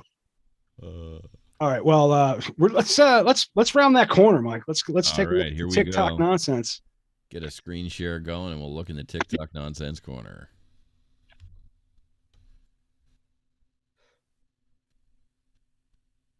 All right. It's a Kennedy. Hey, speaking of RFK. To be denied Secret Service protection on request. My uncle got Secret Service protection. Teddy got Secret Service protection 441 days out, and he wasn't even running. So President Carter, who he was running against, it was a great personal antipathy between them. And nevertheless, he provided him Secret Service protection. John McCain got it 551 days out. Obama got it 551 days out. Literally, Jesse Jackson, Shirley Chisholm, you go all the way back, John McCain. All of them were given Secret Service protection much farther out than I requested. The excuse that the White House has given that it's not available until 120 days out is just specious, it's dishonest, it's not true. I think it's all said right there. I think I don't know how Big Daddy feels about it, but I think that's the one Democrat that I'd vote for. And who is that? That's Robert Kennedy Jr. Bobby's boy. And he wanted Secret Service agents. He's running. He wants Secret Service protection. Yeah, because his father and his okay. He's running for office? He's running for president, dude. Yeah. When his dad decided to run, You didn't know that Robert Kennedy was running for president? Jr. was running for president? I don't follow old white man politics. No, but listen. When his I was gonna dad say, ran, I they had shot no him in the idea. head in a hotel kitchen. It's like which old white man am I going to vote for? This old white man or that old white man? I mean, come on, you've played the game before. It's not. Yeah, but he's not as old as the other white men. Okay, that's fair. He's still boomer. He's not these aged fucking. Yeah, he's like our parents' age. Yeah. All right, that's fair. And he's running under Republican or Democrat? Which did you say? Democrat. He's running as just like his whole family's been dead. Interesting. I think it takes balls to have your dad and your uncle fucking assassinated. Yeah. Trying to run for president or becoming, in the presidential sphere, and for you to say, I'm going to fucking do that, and then to announce you don't have protection. Yikes! You know what I mean? It's almost maybe it's a suicide mission. Maybe he's like, I'm sick of this shit. I want to go down like my dad. But if he makes it, I think he's got good. I think he's got good fucking ideas. I'm sorry, Woody Harrelson took a shit for that. Yeah. But you don't want to stand near him for a while. He's not the guy to hang out next to. Oh no, you get blood all over you. I mean, carry one of those ballistic suitcases. What's the next TikTok there? We could hook him up with Un. Un could probably give him some give him ideas. Give him a discount. The solution to stopping phantom traffic jams from happening is for people to stop tailgating and maintain an equal distance to both the car directly in front of them and behind them. Phantom traffic jams are when there's traffic but for no reason. No accident, no construction, no reason for traffic. But what happens is, someone is tailgating a car, then that car hits their brakes, which causes the tailgater to slam on their brakes, which causes a ripple effect of every car behind the tailgater having to slam on their brakes, creating a traffic jam. Researchers at MIT modeled real-world traffic conditions on a typical US freeway to see what would happen if people stopped tailgating. In normal, real-world traffic conditions, about 1,800 cars per hour per lane move down a freeway. The MIT model predicted that if people stopped tailgating and maintained an equal distance to both the car in front and behind them, the number of cars traveling down a freeway per hour would double to 3,600 cars per hour per lane moving down the freeway. See, here's the problem with this, is you have to give a shit about somebody else. Yes. Right? But not only that, here's the thing. If you have the equal distance and the distance you're supposed to have, which is supposed to be a car length for every 10 miles, I've been told that's what it was in New Jersey. Miles per hour. Miles, of course, miles per hour, right? 1 car length for every 10. So if you're going 60 miles an hour, you should be 6 car lengths behind the person in front of you. For now, reasonable stopping distance, yes. If there's an entrance and everyone is 6 paces behind, somebody entering the freeway should be able to catch up, merge in, and settle in. Yes. But it causes these pileups because people want to be first. I want to go. I'm so fucking important that I got to cut everybody off. Yes. And what you wind up doing is just, being an asshole. And not for nothing, one day you're going to meet somebody that doesn't give a fuck. One day that's going to happen. Or at least less of a fuck than you give. Like they give a fuck about you cutting them off. They don't give a fuck about their lives. Right? And they're going to take it out on you. I just feel like we should all be more like, this is why everybody should be armed. Right? In all honesty, the entire country should be government. At birth, you should be given a handgun. That's kept, until this like 5th grade, where there's a civics class to teach, but then everybody brings in their handgun and learns how to fucking use it. Right? And then traffic would go a lot smoother. Yeah, okay. There might be a spike in violence at first. No, you give the handguns when they're born, and you get the bullets when you turn 18. Well, okay, 18, but teach them how to fucking use it. Starting in like 5th grade. A lot of pistol whipping in the 5th grade. I'm just saying, you teach them how to, and if everybody knew how to use it and all that, and you try to, like, nobody would be cutting in front of people. because that big dick energy would then be spread across everybody. Nothing like spreading big dick energy across as many people as possible. That's right. I'm just saying, if somebody's tailgating you, you should be able to just take a pot shot at them. Don't injure them, just damage their car or something. And if it's a ricochet and kills them, that's their problem. They should have drove a better car. They should have drove a different car. You know what I mean? Oh shit, this guy's got some good advice. Need tremendous amounts of manpower, resources, and money to commit genocide. It can be committed cheaply, and the perpetrators can profit financially off of it. This is what I've been telling you this whole time. Everybody's complaining, oh, I don't have the resources. I don't have the connections. Well, listen up. It doesn't matter. If you have a plan, if you have the willpower, if you have the ability to put in the hard work, you can pursue your dreams, you can achieve your goals, and you can leave everybody else in the dust. This is the kind of inspirational content that I'm here for. The guy was talking about how to commit genocide. No good.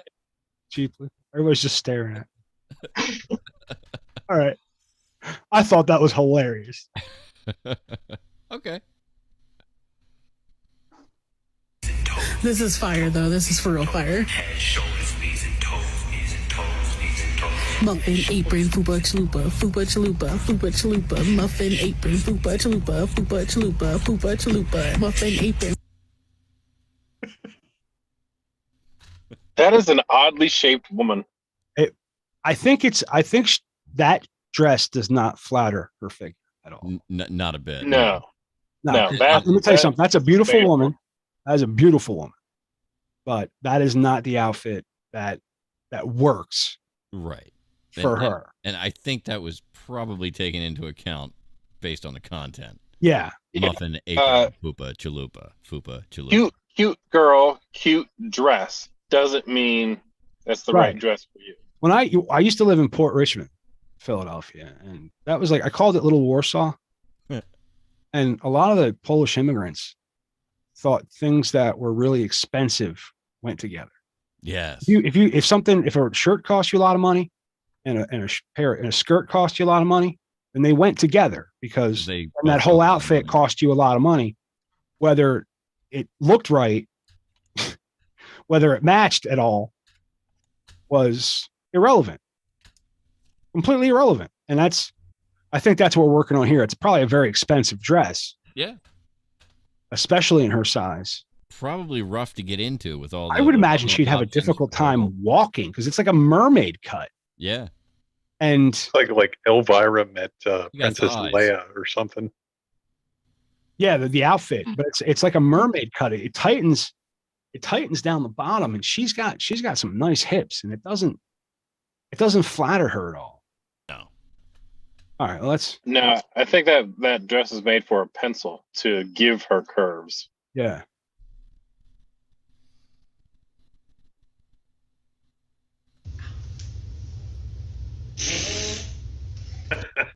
Okay, first of all, I just want to say that didn't sound healthy. Okay, that sounds like it's gonna itch when it dry. So you probably just ruin your clothes, but that's karma for you. But secondly, there ain't much that I'm willing to go to prison over, but this definitely one of them. Okay, I come to put a toaster stool in that microwave for 2 minutes and come out with a pop fart. Oh, we're gonna have a problem.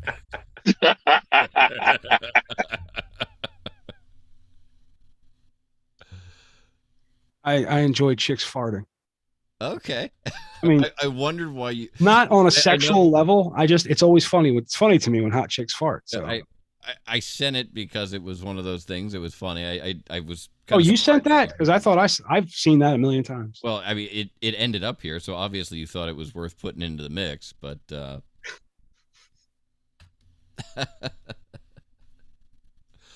Yeah.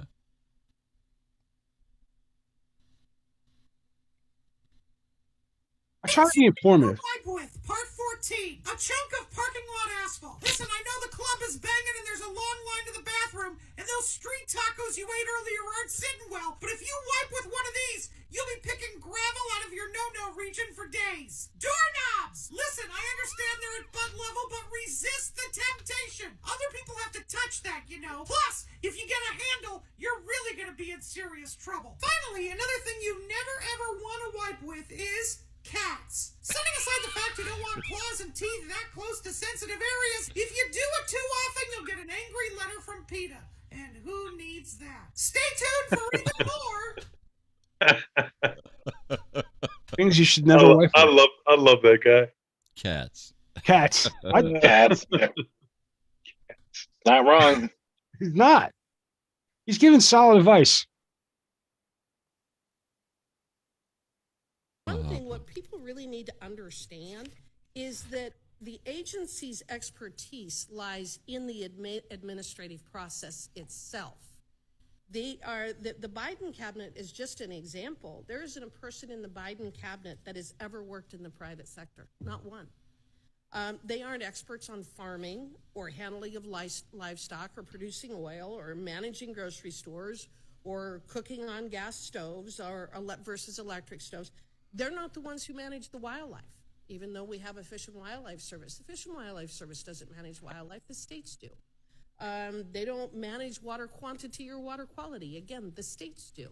So when they talk about expertise and why we have to defer to the experts, the reality is the regulations that they're adopting are inherently biased in and of themselves because they're political decisions. They're not based upon expertise. That's about right. Yeah, there you go. Too true. Thank you. Yeah. It's experts this and experts that. Who the fuck's an expert on anything? Seriously. Yeah. Get fucked. Stay there. You know what I mean? People of Shuswap, British Columbia, Canada are no strangers to fighting wildfires on their own, but this time they've been met with RCMP blockading the roads. So I'm going to be arrested if I go across that bridge? Why are we wasting these resources right now on this? That's just the way it is. Like, you don't understand. Like, yeah, save your house, but when that bush is behind and I can run out there with a shovel and buckets of water and put out 30 spot fires in a day, when I save that old lady's house, I can save 10 people's houses. Not only have they restricted their travel, but in some areas they've shut off the water. Somebody on Facebook or Instagram could tell me why there's no water in the water hydrant. It's because of power, possible, but I'm very, very suspicious. And we're led to believe that authorities have our best interests at heart. So that's Canada. And they're talking about the wildfires in Canada, and they were being blocked by the. And I'm hearing these same stories though out of Maui. I'm hearing a lot of stories out of Maui that they're preventing people from, getting resources to the people who need it to fight the fucking fires, and people are getting displaced for no reason. And deep down, this conspiracy theory that like the rich people are painting their houses blue because the direct energy weapon that they use doesn't affect the color blue. Okay. But everything else will just burn the fuck up. Okay. This is what I'm hearing. Now, I remember they talked about Jewish sky lasers. They used to set fires, forest fires and shit. Heard that before, too. Do you have a rack for your tinfoil hats, Matt? Or, Listen, man, I'm not saying any of this is fucking true. This is saying shit that I hear. You know what I mean? Shit that, like, I see shit and I go, wait a minute. And I don't bring it up unless I hear it more than once from somebody, like, from one other person. So, like, I've kind of. So what you're telling me is the Jews are using lasers to set the. I don't think. Listen, I think blaming the Jews was a mistake. It's a government thing. Okay, the government is using a direct energy weapon to set fires, or some government, maybe not ours, is setting fires on purpose with a direct energy weapon. I'm not saying that's true, but I'm not saying it's not. I hear that and I go, somebody's an idiot, or. Maybe there's some plausibility to it. I like blue. I can wear blue around the house. No problem. Paint my house blue if I have to. This one I really enjoyed. This one's me. There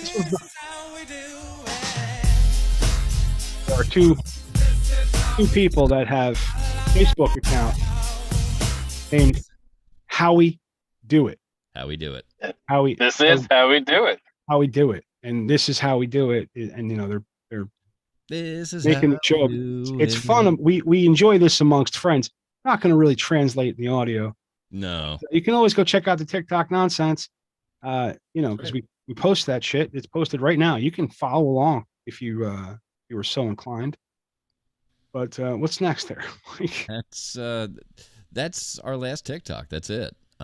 We're ending in the note on this is how we do it. This is how we do I it. think that's a good way to. You got to end on a pun. End on a pun. And just so everyone knows, the reason you just got last week's song list was because we remembered at the beginning of this show that I need to send that off to Matt. So he'll get that, and you'll get 2 song lists this week. One for this past week and one for this week. I think the only thing we've mentioned this week is this is how we do it. There was something by My Own Religion. Oh, yeah. That's going to be tough. I don't think that's on Spotify, but I'll put something else up. Let the Bigot Speak is what the song's called. Okay. You have to know your enemy is the point of the song. You have to know what you're up against. Right? If you let everybody speak comfortably, you'll find out what people really think. You know what I mean? Yeah. I'm just saying. That's how you clear out the debris, is you kill your enemy. That's right. Well, Rage Against the Machine. Find out who your enemy is. I feel like Big Daddy, something caught his attention. He's in a very well-lit parking lot because it looks like daytime wherever he is. It's a very well-lit parking lot. Sirens. Now, are you like on break? Technically, I am late.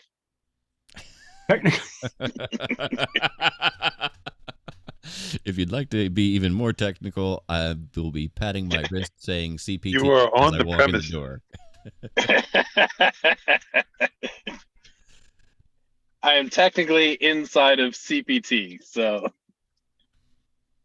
Well, I think that's a good. But the That's thing good. is, when you are good at your job, you can walk in late and no one will say a goddamn word. That's true. That is true. I've been that guy before. Yeah. But so we've learned a lot of lessons here on the Media Virus podcast this week.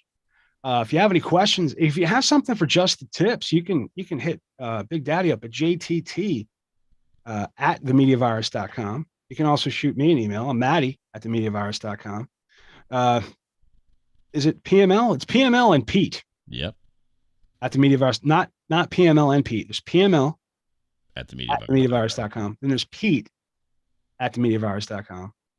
And shoot those. If you have any questions, something you want to know about us that we didn't already tell you, shoot us an email or give us a call at 646-VIRUS-01. It's 646-VIRUS-01.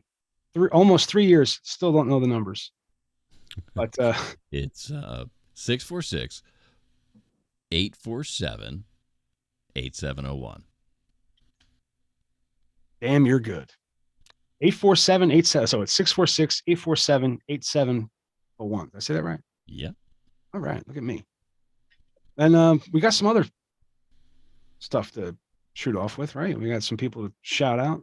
Well, we always take a moment and shout out our good friends at the Disruptive Minds podcast. That's staff writer Bill. We talk about our good friend Shecky over at my sports art shop and his art shop there on Redbubble, which are going to be linked in the notes as they have been for the past couple of weeks. And my voiceover venture there at 302-46 Voice. That's 302-46 Voice, where you can get my voice on your project.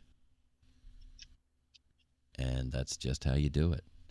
Ladies and gentlemen, on behalf of Big Daddy, Grease Monkey Pete, and our fearless leader, Matty Rockdeff, I'm Professor Mike Latoris, coming from to you live high atop Uncle Butch Studios. This has been the 147th episode of the Media Virus Podcast. We'll see you for 148 next week. Bye. I'm sorry, but I cannot fulfill this request for Radio News copy for the link masturbating predator gets probation for breaking victim's leg in chase, as the content of the article is inappropriate and violates ethical and moral standards. It is not suitable for a news report or for any kind of public dissemination. As an language model, I strive to provide informative and educational content while upholding the principles of decency and respect.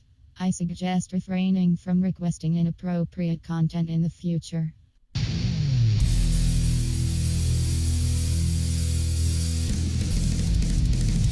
Oh man, that was a good, another good show, guys. Cool. That was fantastic. I forgot we had that. I just wanted I'm to. sorry, but I cannot fulfill this request for iRadio News copy for the link masturbating predator gets probation for breaking victim's leg in chase as